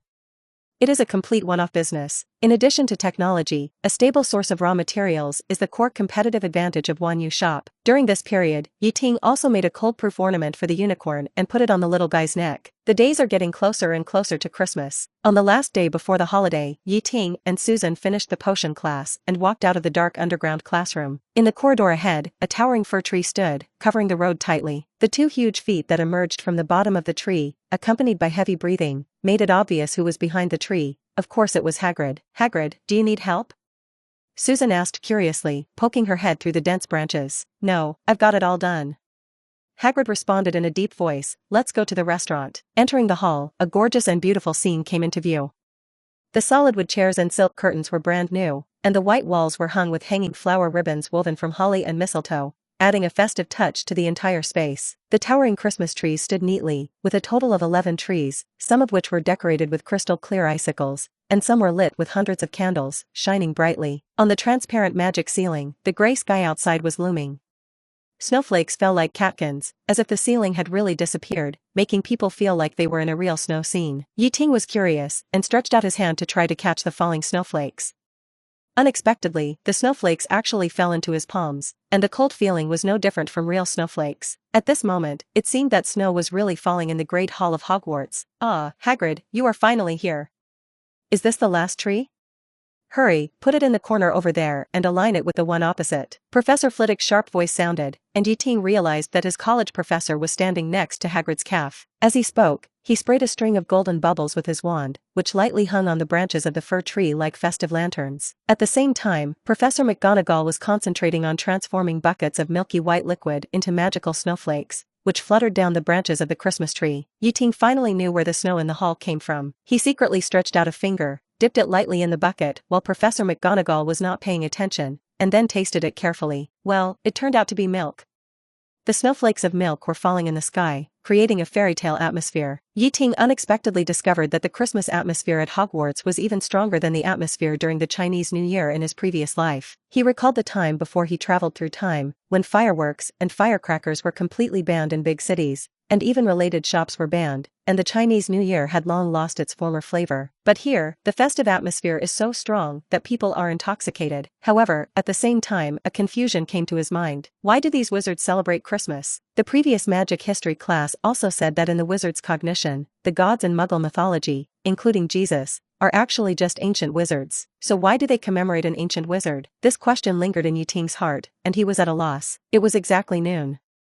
After visiting the professors who set up the Christmas scene, Ting ran away from the Gryffindor table and sat next to Hermione. Not long after, Zhang Qiu also sat over. They didn't have fixed seats, and always chose to sit at a table with fewer people. As a Hufflepuff student, Susan often invited everyone to have lunch at the Hufflepuff table. Ting was even more casual, and even sat at the Slytherin table. Of course, no one dared to speak rudely in front of him now, let alone insult him as a mudblood or show any disgust. Especially when he held the wand in his hand and smiled kindly, his majesty was intimidating. Although Ting was born a Muggle, he was too strong.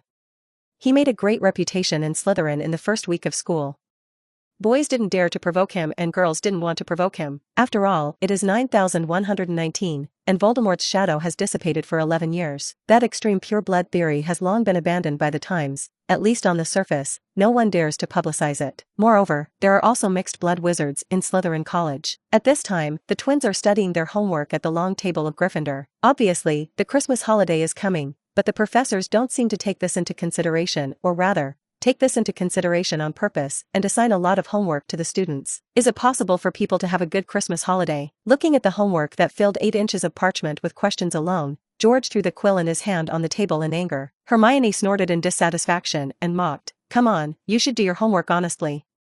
Otherwise, when you come back from the holiday, the professors will take turns to put you in detention." At this point, Hermione had to admit that the amount of homework for this Christmas holiday was indeed a bit huge, and even she herself felt a headache. Fred covered his head in pain and leaned back in his chair, wailing, "They are going to force us to death." Just then, Percy came over with a stack of notices and happened to hear their conversation. He immediately frowned and said to the twins seriously, "George, Fred, you must complete your homework well during this holiday. I will supervise you. If you are criticized by the professor for homework problems, I will write to my mother." When the twins heard this, they wailed even louder, "No, Percy. Please." Percy ignored their pleas, gave each student a notice, and left. Hermione picked up the notice and read it. "The school is on Christmas holiday. Students can choose to take the train home. Must I go home?" Harry, who was standing next to him, almost blurted out when he heard this. Hermione was stunned for a moment, and suddenly realized something and said, "Of course not. Students who want to stay in school for the holidays can sign the application form. I think there should be many people willing to stay." But after saying this, she herself was not confident. She subconsciously glanced at Ting, and an urge to sign surged in her heart. Anyway, Harry signed his name without hesitation. The Weasley twins and Ron also decided to stay. After all, the Weasleys were going to Romania to visit Charlie, and there were not many people at home. Zhangqiu must go home, and she had already discussed it with her parents. As for Susan, she originally planned to go home for a reunion, but after thinking about it, she signed her name on the list of students staying in school. I really sympathize with those who have to stay in school for Christmas. After seeing the notice, Draco Malfoy ran over and mocked Harry from a distance. Look at these people, they can only stay in Hogwarts for Christmas because their families don't want them at all. Shut up, Malfoy. 3 angry voices sounded almost at the same time. Malfoy was about to seize this point and say something foul to Harry, but he was suddenly scolded by everyone. He looked and saw that it was Zhangqiu, Susan and Hermione, and their faces were full of anger. But how could this happen? He obviously didn't offend them. After learning that Ting was the big boss of the Wanyu shop, he supported the Wanyu shop as much as he could. A few days ago, he spent 2,000 galleons to order an exquisite cold-proof ring with dragon killing and snake carvings. Then, he saw the angry faces of the girls, and Ting among them. It seems that Ting is also an orphan. Damn, I accidentally offended someone I shouldn't have offended. Malfoy left immediately in disgrace. Oh my god, I can't believe that someone like Malfoy will receive gifts on Christmas. Doesn't Santa Claus do a qualification check? After Malfoy left, Zhangqiu couldn't help but complain. Alas, Zhangqiu, in fact, Santa Claus does not exist at all. Hermione hesitated for a moment, but decided to tell the truth. What? Santa Claus is not real? Zhangqiu widened his eyes, his face full of shock, but my parents said they had seen him with their own eyes. This is not necessarily false. Ting interrupted, and couldn't help but want to tease Hermione. Muggles don't believe in the existence of magical creatures such as dragons, magic, fairies, or goblins. But look at the world we live in now, aren't these all real? But Santa Claus is not the same as these, Hermione insisted. Hermione, think about it, how many things did you believe in when you were a child, but began to doubt when you grew up, and then found out that it was actually true after you became a witch? Ting asked the key point. Hermione fell into deep thought. After a while, she frowned and admitted, there are indeed many such things. But, she changed the subject, Santa Claus doesn't make sense logically. How can he prepare gifts for children all over the world? Ting said casually, what's so difficult about this? He has a whole year to prepare. Maybe he has a huge toy factory full of busy Christmas elves, who make all kinds of gifts for children. 17-inch. Zhangqiu listened, and a flash of enlightenment flashed in his eyes. Yes, those Christmas elves may be what we call house elves. Aren't there such elves in Hogwarts? At this point, she seemed relieved, because the authenticity of Santa Claus was confirmed. House elves? Hermione was full of disbelief. I didn't notice these little things in school at all. Remember Gamp's transfiguration law? Ting spread his hands. The delicious food we eat every day can't be made out of thin air, right? Hermione still shook her head stubbornly. Even so, I still can't figure it out. How could he send gifts to children all over the world overnight? You don't understand this, right? Santa Claus must be a powerful spellcaster. He can cast a powerful time-stopping magic, so he can easily send gifts to every child in one night. The more Ting said, the more real it became. Hermione couldn't argue with Ting, and said helplessly, okay, you win. It seems that I don't have to bother preparing gifts for you. Santa Claus will definitely help you get it done. Don't be like this, Hermione. Ting shook his head. Santa Claus is Santa Claus, and we still have to send gifts to each other. Episode 87, Christmas Vacation. At this point, Ting suddenly realized that Susan seemed to have been silent for a while. She sat quietly aside, staring at someone intently. When Ting turned his head to look at her, she hurriedly looked away, with a flash of panic on her face. This one glance showed that there was something wrong. Ting then took the initiative to ask, what are you thinking about? Susan was stunned for a moment, then stammered, I'm reading the Tales of Pito the Bard. Ting glanced at the book in her hand and chuckled. The book is upside down. Ah? Susan hurriedly looked down and then breathed a sigh of relief. Hate, you lied to me. Just kidding you. Ting laughed. I feel like you have something to say to me, right? Susan hesitated for a long time before whispering, well, I will stay in Hogwarts with you during this holiday. In fact, she was going to go back during the holiday, but after realizing that Ting was homeless, she made a temporary decision. But I won't stay in school during the holiday. Ting said something that shocked her as a matter of course. You're not staying?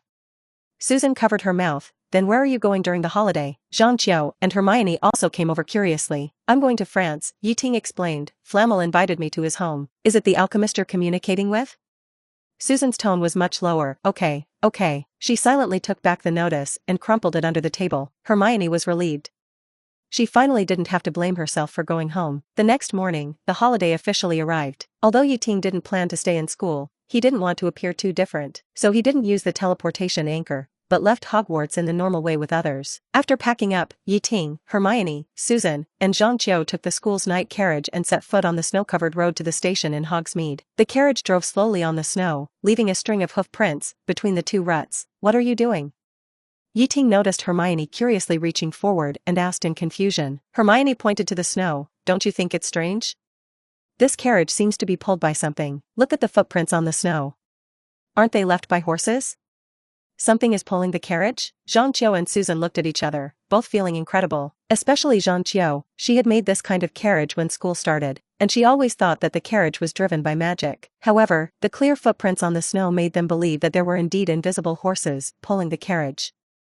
This is a night thestral, Ting explained softly. Legend has it that only people who have experienced death can see the night thestral. Hermione immediately recalled what she had read in the book, Night Thestrals. I have seen this kind of creature in the book. They are regarded as an ominous sign and are said to bring shit disaster to those who see them. Ting smiled and defended the thestrals. Don't think too much. The thestrals are actually a kind of Pegasus. They have a bad reputation for death, but since Hogwarts chose them to pull the carriage, it means they are trustworthy. Soon after, they arrived at the station. The four of them boarded the express train with their luggage and looked for an empty carriage to rest. Since many young wizards chose to stay in school, it is not difficult to find an empty compartment now compared to the beginning of the school year. In order to avoid being disturbed, Ting immediately locked the door with magic after entering the compartment to ensure that they could enjoy a peaceful journey. The train roared and drove until the evening, and the group slowly stopped at platform 9 and March 4th. Susan's mother was waiting for her at the door of the carriage. Susan was shy and did not dare to get off the train with Ting. She said goodbye to him and shyly followed her mother away. Hi, Neville. When Ting got off the bus, he saw Neville and greeted him. Hi. Ting, Hermione, and Senior Zhang. Neville ran over. I wanted to find you on the bus, but I couldn't find where you were sitting. Let's meet again next time. Ting patted Neville's shoulder in a friendly manner. Walking through the bustling platform, they saw many parents of students waiting here. In the crowd, Ting recognized Zhang's father at a glance. After all, this Chinese face was particularly eye-catching among white people. If it was someone else, Ting would not think of getting to know him, but the person in front of him was a fellow villager after all. Looking at the other person's square face and the Chinese-style English that came to his face, Ting felt a sense of intimacy in his heart. He walked up and took the initiative to greet Zhang's father. Uncle, nice to meet you.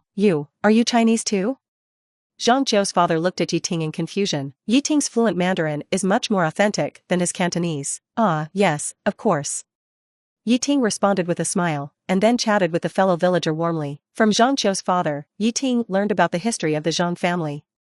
It turned out that because of the war, the Zhang family moved to the UK from that generation. Although we have lived in the UK for so many years, we still miss our motherland in our hearts.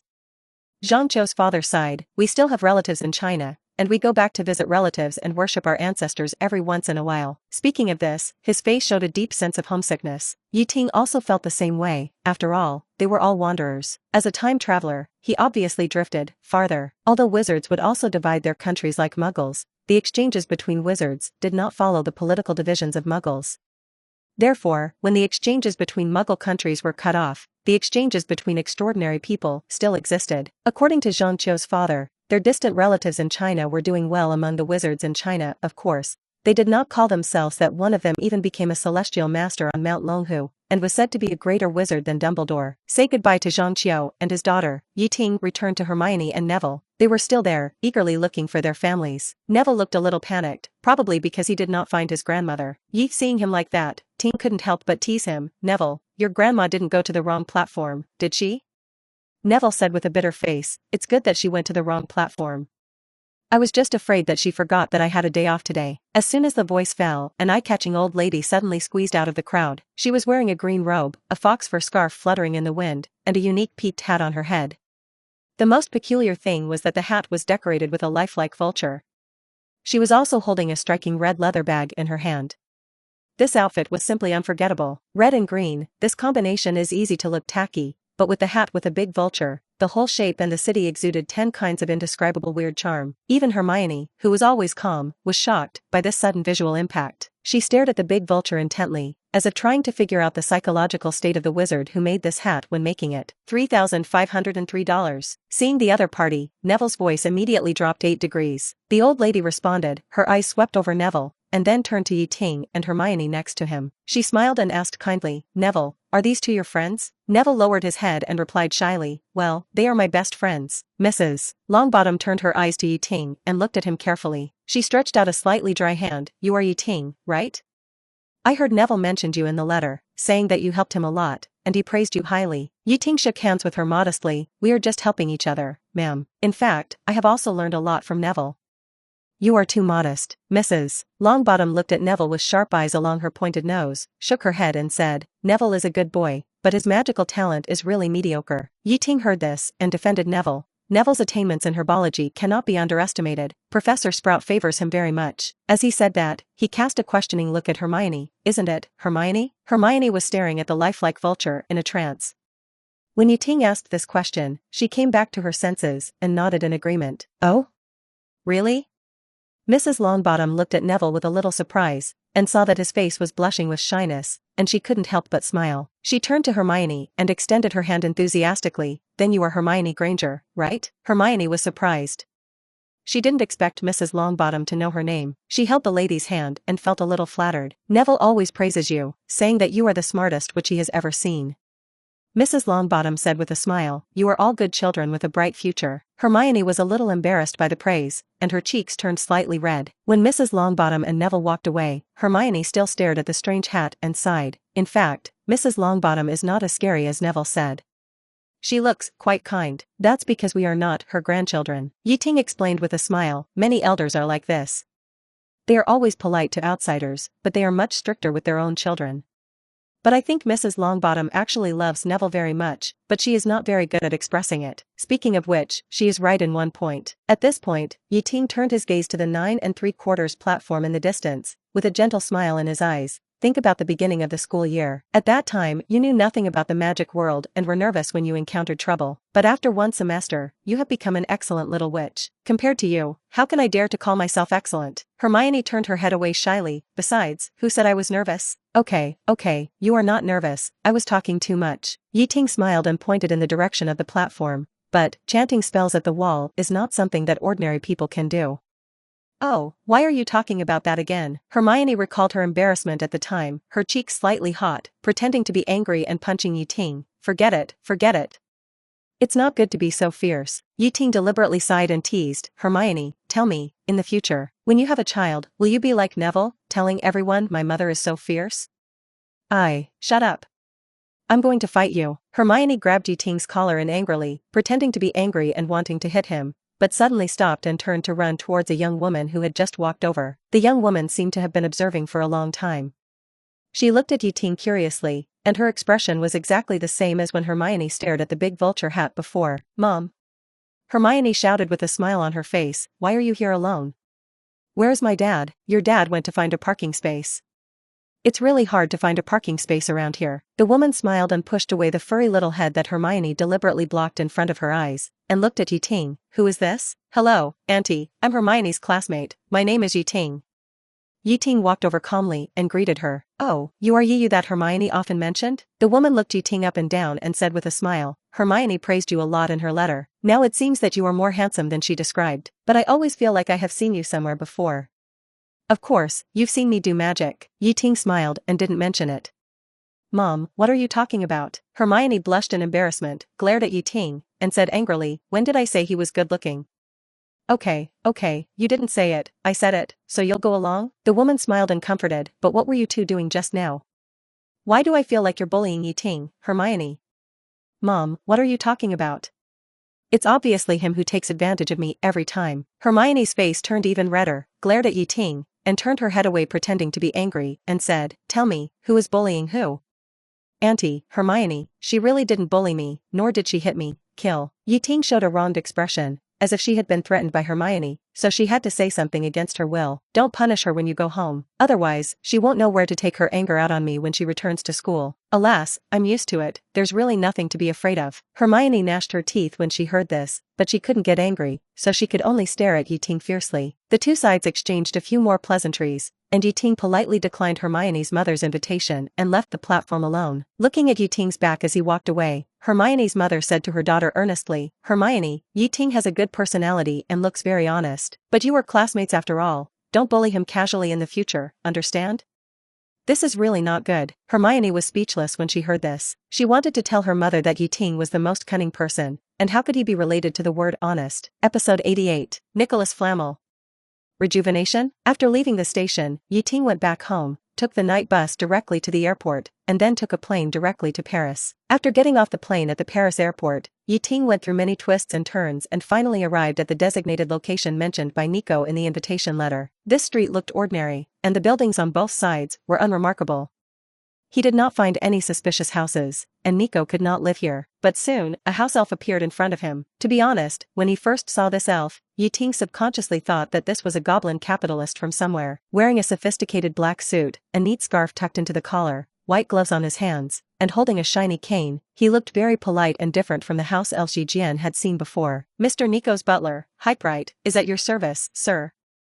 The elf bowed slightly, raised his cane elegantly, and saluted Ting. This scene made Ting's eyes widen, and he called him a good guy. The style of this elf, as well as the pocket watch and silver buckle on his suit, are even more Malfoy than Malfoy. This doesn't look like a house elf that Ting has seen before. When helping the unicorns with the four-way piece before, Ting had gone to the kitchen of Hogwarts to borrow materials and kitchenware, where he saw the elves of Hogwarts. Although their living conditions are considered good in the British magic world, they are only slightly cleaner, which is a world of difference compared to the elf in front of him. How can it be so luxurious and particular? "Hello, Mr. Butler, I am Ting."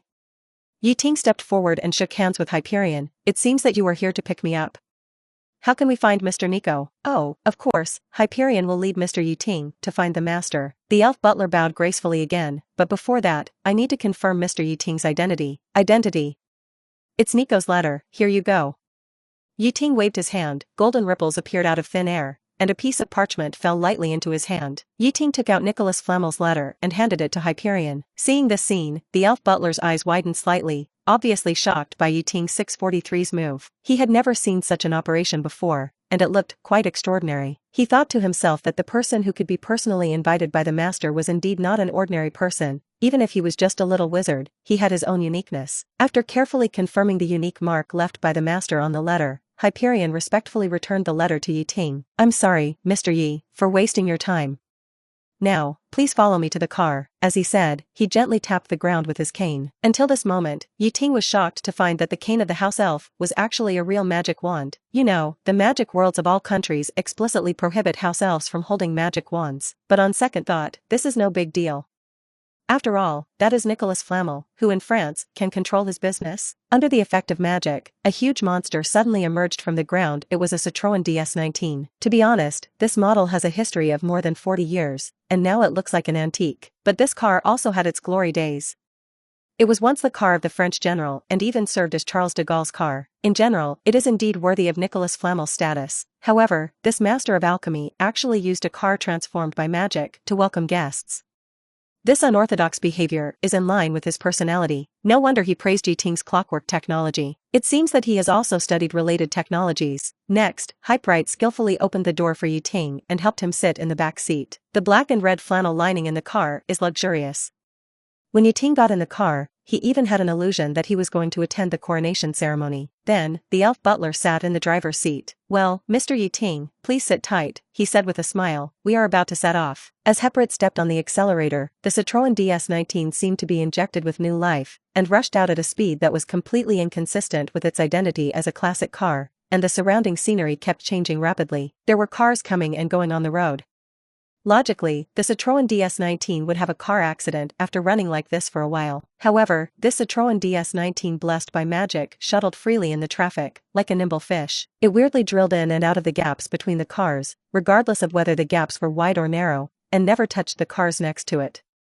What's even more amazing is that the width of this car can change adaptively. When there is almost no gap between the two cars in front, it can even automatically shrink to the thinness of paper, while the internal structure remains unchanged. It can be said that the space extension spell inside this car is very clever. During the whole driving process, the surrounding cars and pedestrians seem to ignore them, as if they were in another dimension. This technology is exactly the same as the night bus in Siping and the UK. This technology is similar to the night bus in the UK, but in comparison, the Citroën DS19 is more stable and comfortable. There is almost no bump or discomfort. Even Lynette, who is prone to motion sickness, is not unusual. This made Ting's performance score of this Alchemy product much higher. When Ting asked about the night bus, the elf butler revealed that the technology of the night bus was actually provided by his master. He looked at the changing Paris street scene outside the window all the way, and he felt particularly comfortable when he saw the Eiffel Tower from the Louvre. However, at this moment, the surroundings suddenly darkened, and the scenery changed drastically in an instant. The street scene disappeared, replaced by the vast blue sky and white clouds.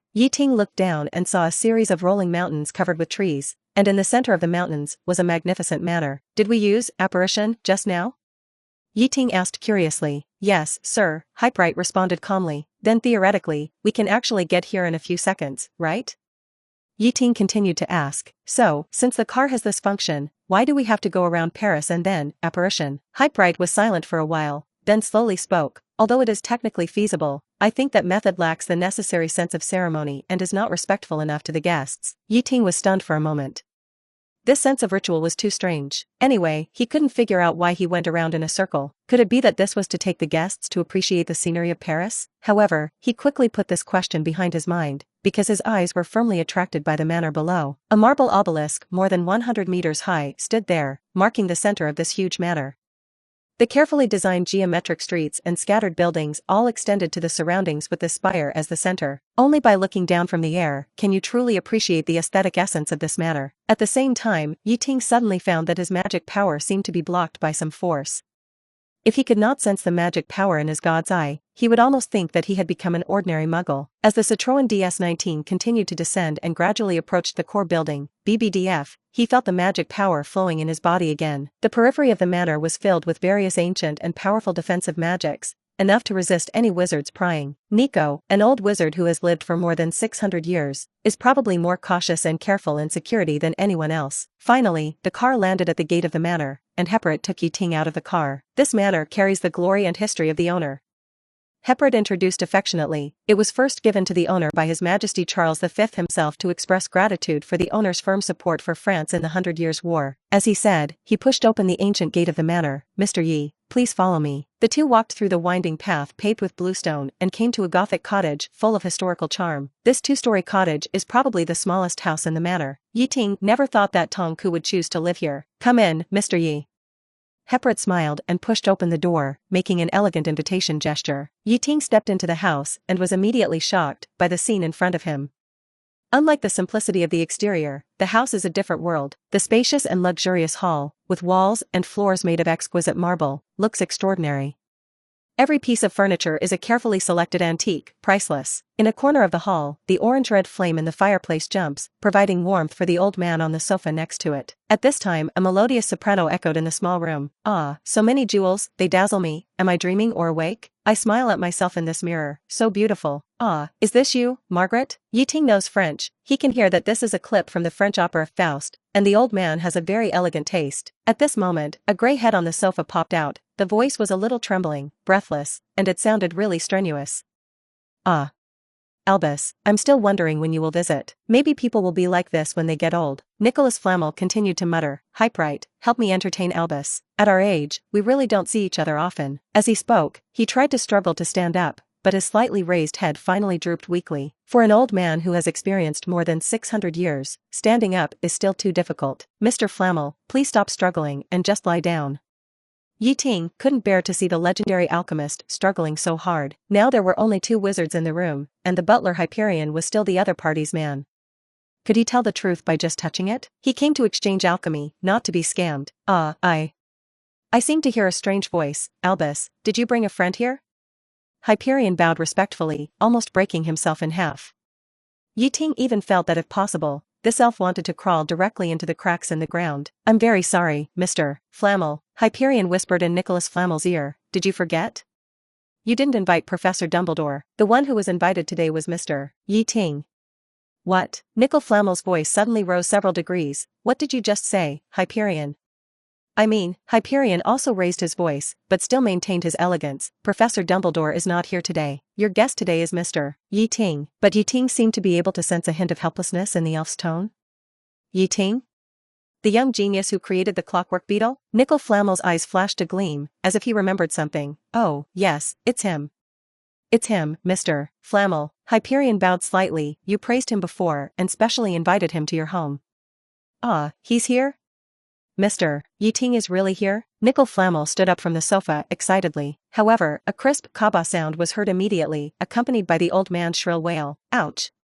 Heprit, hurry up, help me, my old waist is sprained again.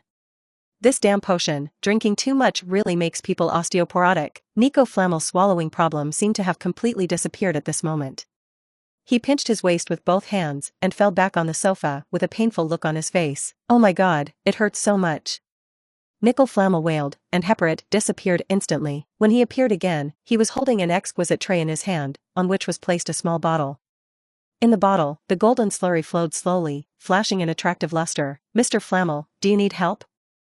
Ting couldn't help asking. Nico Flamel raised his hand and motioned Ting to be patient. Wait, don't make a sound. He said in a hoarse voice, his Adam's apple rolling up and down, and he drank the small bottle of golden liquid. Then, Ting witnessed a shocking scene. The face of the old man in front of him changed dramatically, his wrinkles were smoothed out, his age spots gradually disappeared, and his originally hunched body became much more upright. His originally cloudy eyes also regained clarity at this moment. After a while, Nicholas Flamel looked like a man over 100 years old to a man in his 70s or 80s. Episode 89, Nicholas Flamel. Although Nicholas Flamel still looks old, he is much better than the one that would break at the slightest touch. At least, he can do some slightly intense activities now. Rejuvenation.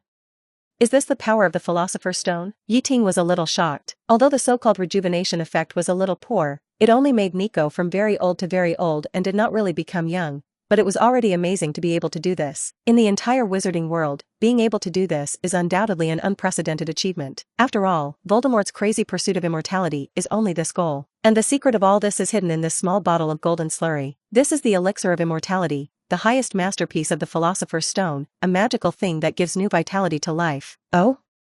You also know about the Philosopher's Stone? Nico Flamel wiped his lips, then slapped his forehead. Oh, look at my memory. I did mention the magic robe in the letter. Nico Flamel stretched his body, twisted his waist, and while adapting to the new body shape, he complained, to be honest, every time I get out of that old and frail state, I have to spend a long time to recover. You don't know, it's really painful to be old, feeling the physical strength draining away bit by bit, and the magic power slipping away quietly. The bones become like shortbread, and if you fall down accidentally, you may have to lie in bed for several days. Nico Flamel seemed to have a lot of words in his heart. Since he recovered, he has been talking non-stop, like a chatterbox. If it weren't for Albus, I wouldn't go back to this damn place and stay here like a stupid old man all day long. Nico Flamel shook his head dissatisfiedly. I heard that you used to live in seclusion in Devonshire? Ting asked curiously, then you returned to France, because of Dumbledore? Yes, Dumbledore hopes to use my treasure to help him solve a big enemy. I don't want to be entangled by such an enemy, so I went back to France to hide. Nico didn't talk much about Dumbledore, but talked about himself. Actually, I will change a place to live in seclusion every once in a while, and my old man's footprints are left all over the world. I even visited your hometown. Then you are really experienced. Ting couldn't find the right words to describe this wandering life. After living for a long time, you have to find some fun for yourself, right? Nico Flamel said with a smile. To be honest, if it weren't for the fact that I couldn't erase Albus's memory, I would like to stay in England for a few more years. But this place is not bad, this retro style, I quite liked it more than 300 years ago. Faced with Nicholas Flamel's Versailles, Ting was a little speechless. What is the style that he liked more than 300 years ago? I thought you would be more serious. Ting paused, his eyes fell on the exquisite dessert served by the house elf, and he ate it obediently. The taste was delicate and sweet, but not greasy. Before I met Albus, Perenelle also asked me to do so. But that kind of life is really boring, isn't it? The feeling of being old is really bad, the mind is dull, and the body is tired. If possible, I would rather greet death in my current state. Nicholas Flamel sighed, but judging from your current state, you don't seem to be in a hurry to die? Ting joked. If that were the case, I wouldn't have insisted on creating the Philosopher's Stone. Nicholas Flamel waved his hand nonchalantly. If there is a choice, who is willing to embrace death? Albus always said that death is another great adventure, but to be honest, not everyone has the courage to start from scratch. Albus is getting old too fast, Nicholas Flamel sighed. In the past, I might have thought he was the reincarnation of a powerful wizard. But recently, I read some Muggle books. Although their interpretation of the world is a little different, it has solved a lot of mysteries for me. Oh? Ting raised his eyebrows, smelling the smell of gossip. Did you find something new? It's about Albus. Nicholas Flamel glanced at Ting, seeming a little hesitant. It's okay. Don't look at me as young. I know everything I should know. Ting waved his hand with an expression of deep interest on his face. I think so too.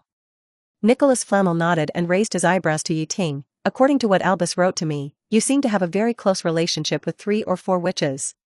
It's good to be young. What else do you say? I don't understand. Ting's smile suddenly became a little awkward, and he was madly complaining about Dumbledore in his heart. This old and disrespectful guy, why does he say everything? It's okay, we are all men, you know.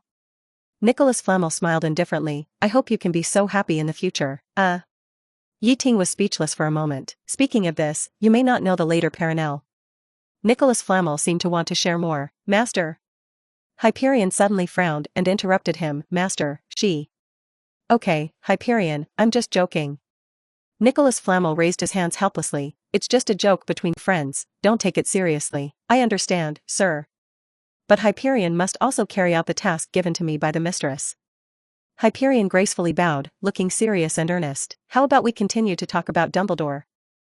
Ting gave Nicholas Flamel a way out at the right time. Yes, I almost forgot. It's all your fault, Hyperion. Nicholas Flamel complained, and the elf seemed not to hear it, calmly walked over with tea and poured a cup of fragrant black tea for everyone present. Where were we just talking about?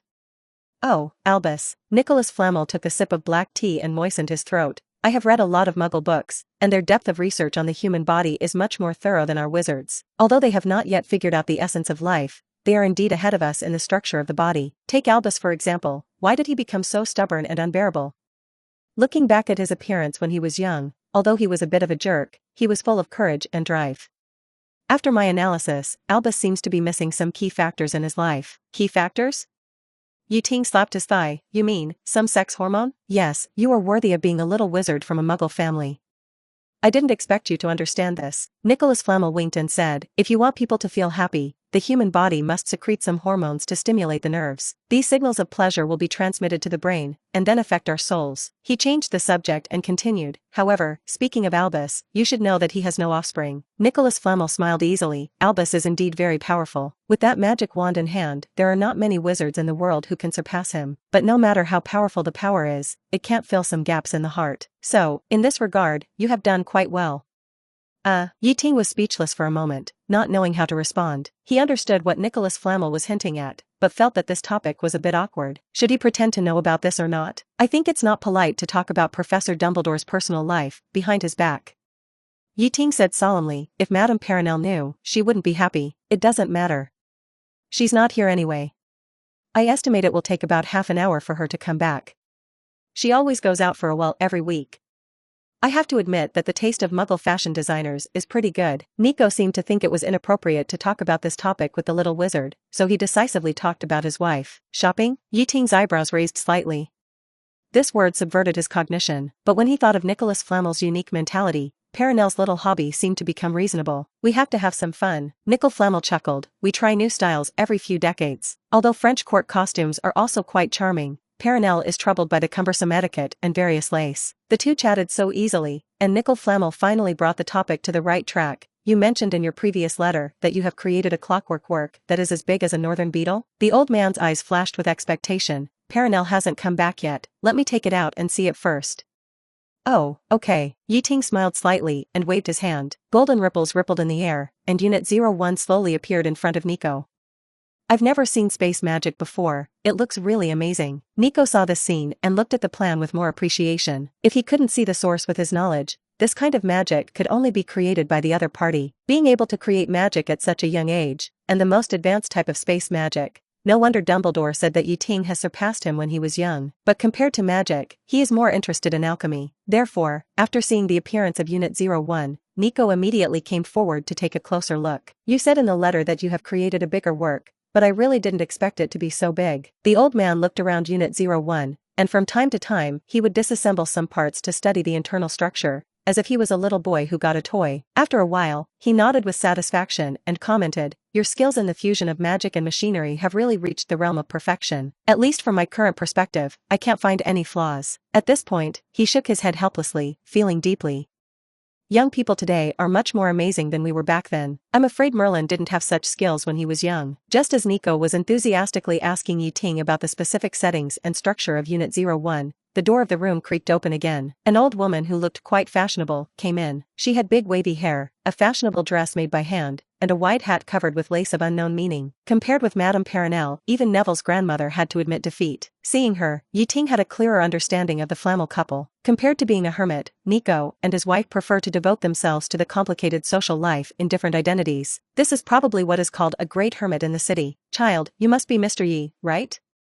The fashionable old lady came up to Ting warmly and shook hands with him cordially. "Nico often mentioned you to me, saying that you are an amazing young man. I finally met you today." "What a pleasure." Ting's handsome and sunny appearance is obviously very popular with these aunts and grandmothers. "Hello, Madame Perronel, it's nice to meet you."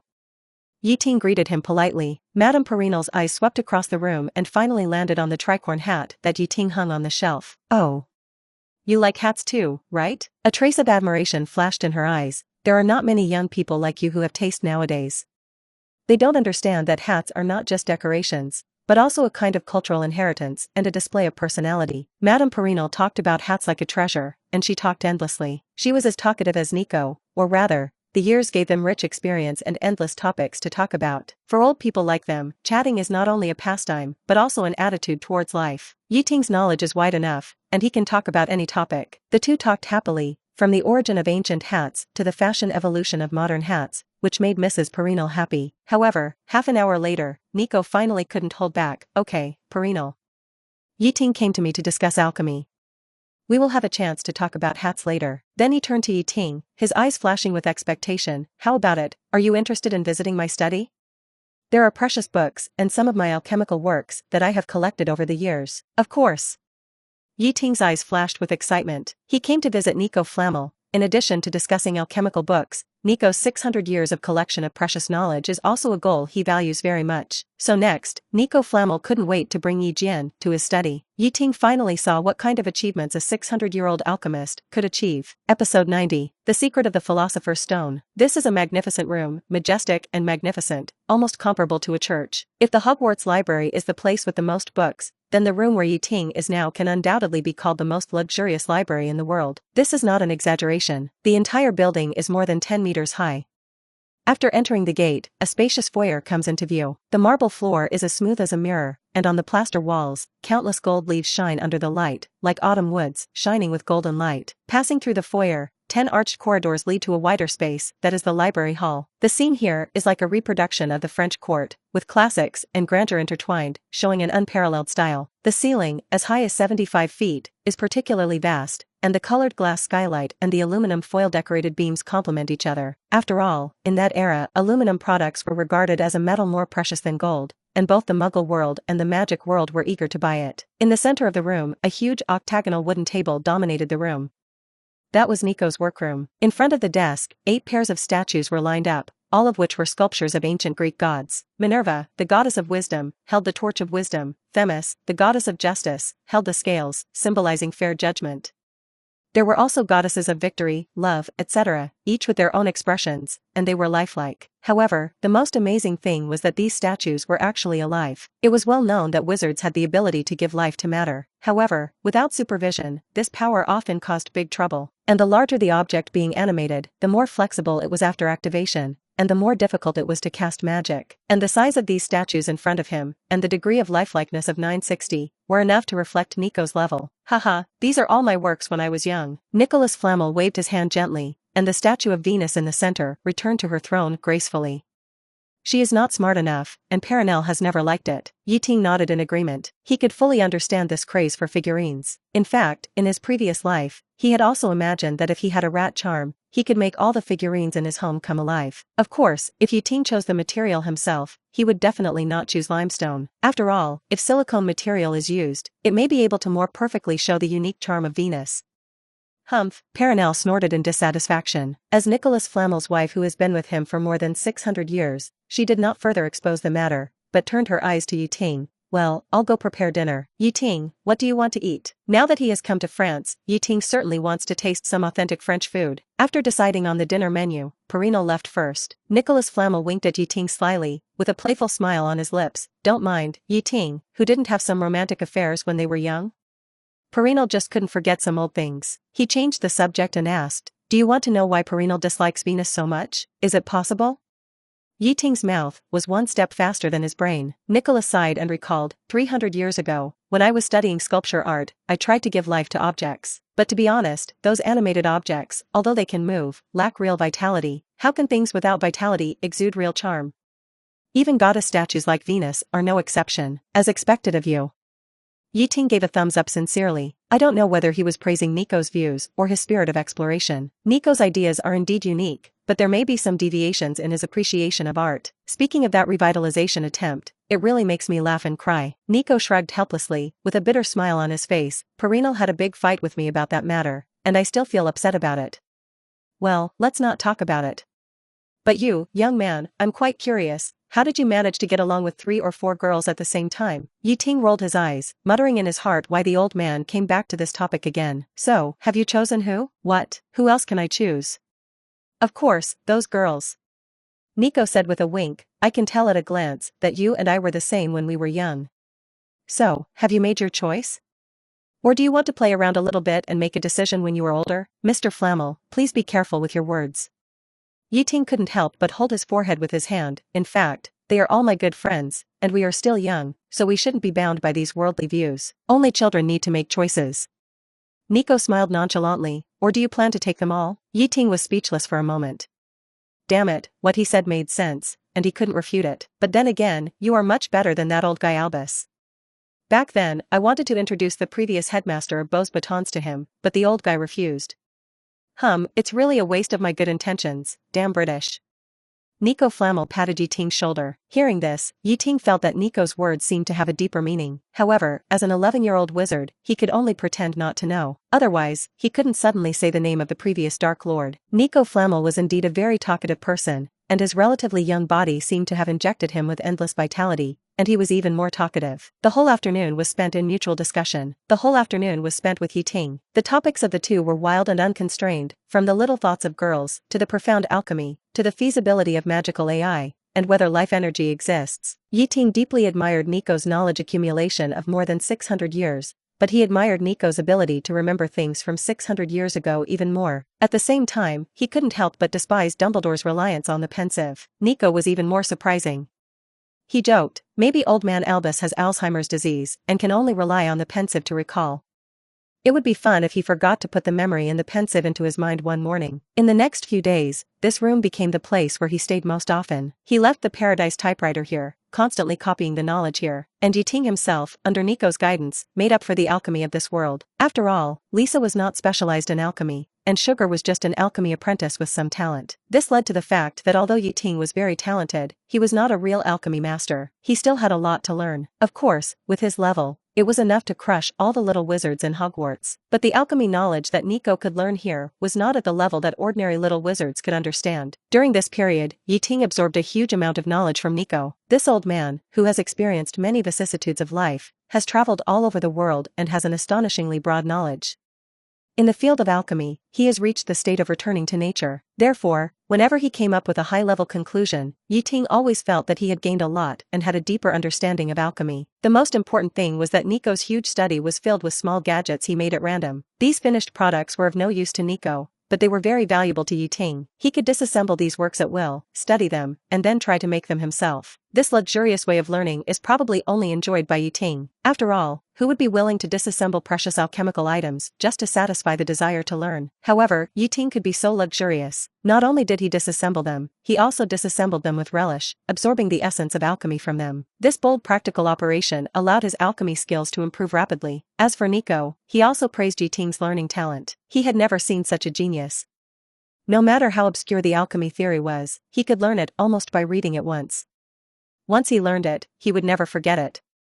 He could use it freely after practicing. Such talent and comprehension made Nico feel ashamed. According to Nico, if Ting could continue to study here for a few years, he might not have anything to teach him. In Nico's eyes, Ting already had the potential to inherit his legacy. He had such high expectations for Ting that he was willing to share and discuss with him the method of making the Philosopher's Stone. You said you gave the Philosopher's Stone to Dumbledore. Aren't you worried that your lifespan will be affected after losing the Philosopher's Stone? Talking about the Philosopher's Stone, Yi was very curious about why he made such a choice. You are a caring boy. However, I have already prepared enough elixirs for me to live for hundreds of years. This world has just begun to become interesting. Nico Flamel rolled his eyes lightly. You ask this, are you going to betray your master and ancestors? Betray your master and ancestors? Ting was stunned for a moment, then laughed. Do you mean you want to take me as your apprentice? Humph, anyway, this knowledge is to be passed down, and it is of no value to keep it in your own hands. Nico yawned and said lazily, the threshold of alchemy is too high, and ordinary people can't learn it at all. If Albus was willing, he should have become my apprentice. At this point, Nico's eyes flashed with regret. It's a pity that he is also a young man bound by emotions. He stretched and continued, I'm not Albus. Who would think about death in a normal mental state? I have lived for more than 600 years, but I still haven't seen enough of this world. At this point, the two chose to remain silent tacitly and didn't say anything more. Master and apprentice are just talk. Ting doesn't intend to take someone as a master, and it doesn't think it can take a smart person like Ting as an apprentice. After living for 600 years, he also saw things more clearly. Their friendship did not need these red tapes to maintain. So, can the Philosopher's Stone no longer be created? Ting became more and more curious. Nico smiled mysteriously and began to be a riddler. If you really understand the process of making the Philosopher's Stone, I'm afraid you won't have such doubts. The process of making the Philosopher's Stone. Ting muttered to himself and fell into deep thought. So how was the Philosopher's Stone made? From the surface, the Philosopher's Stone has two abilities, turning lead into gold, turning iron into silver, and making elixir of life. The essence of turning stone into gold is to change the atomic structure, which undoubtedly involves the atomic sequence, rearrange and reorganize, and go deep into the changes in the microscopic world. To change the essence of matter, huge energy is needed to break the chemical bonds of matter, and even interfere with the strong and weak nuclear forces between atomic nuclei. This may be the original mystery of the Philosopher's Stone. As for the elixir of life, is it a small-scale material renovation, plus a large amount of ATP supplementation? Or, to understand it in a more magical way, it is the flow and granting of life energy. Can a mere Philosopher's Stone really inject endless vitality into wizards? If not, then according to the law of equivalent exchange, where does the vitality contained in the elixir of life come from? The life of Nicholas Flamel flashed through Ting's mind. If Nicholas really made the Philosopher's Stone, it must have been some time between his birth and the age of 150. What happened in France at that time? A flash of inspiration suddenly flashed through his mind. I understand. Ting suddenly realized and shouted, it's the Black Death and the 100 Years' War. He recalled the calamity that lasted for 100 years, and the invincible life died in the catastrophe. People with normal conscience cannot actively cause a large number of killings to create the Philosopher's Stone, but what if it is passive? This is easy to be accepted. Perhaps Nicholas Flamel took advantage of this and took the opportunity to absorb a lot of vitality. Of course, it is not easy to draw 1.6 power from a corpse openly. Once discovered, it is easy to be regarded as a black wizard, but Nico has this condition. Think about what the elf butler said. This matter came from the gift of Charles V, in recognition of Nico's help to France in the 100 Years' War. In this case, it means that Nico did intervene in the 100 Years' War and also has a certain status with the King of France. In this way, he has the opportunity to do something. You guessed right. Nico nodded, confirming Ting's guess. Magic is not just about taking. Ting, you should keep this in mind. So, the Philosopher's Stone can actually be replenished, right? Yilu said helplessly, are you sure this method hasn't been leaked? Nico shrugged his shoulders with a calm look. What if it spreads? In fact, people are wrong about one thing. I'm not the only one who made the Philosopher's Stone. Paracelsus also succeeded. But since then, no one has been able to own the Philosopher's Stone. After all, not every wizard with ungifted talents can encounter 10 suitable eras. Hearing this, Yilu rolled his eyes and secretly complained in his heart. Nico obviously thought too well of the Muggles. In fact, there is no need for a specific era at all. There is an environment suitable for refining the Philosopher's Stone in almost every period. After all, humans have never lacked the means and willingness to kill each other. Let's not talk about the distant past. Just take the Uganda massacre that shocked the world a few years later. The bloodiness and cruelty are still vivid in people's minds thousands of years later. In Africa, South America, the Middle East, and other places, various organized killings are happening all the time. Why do we need to wait for a specific time?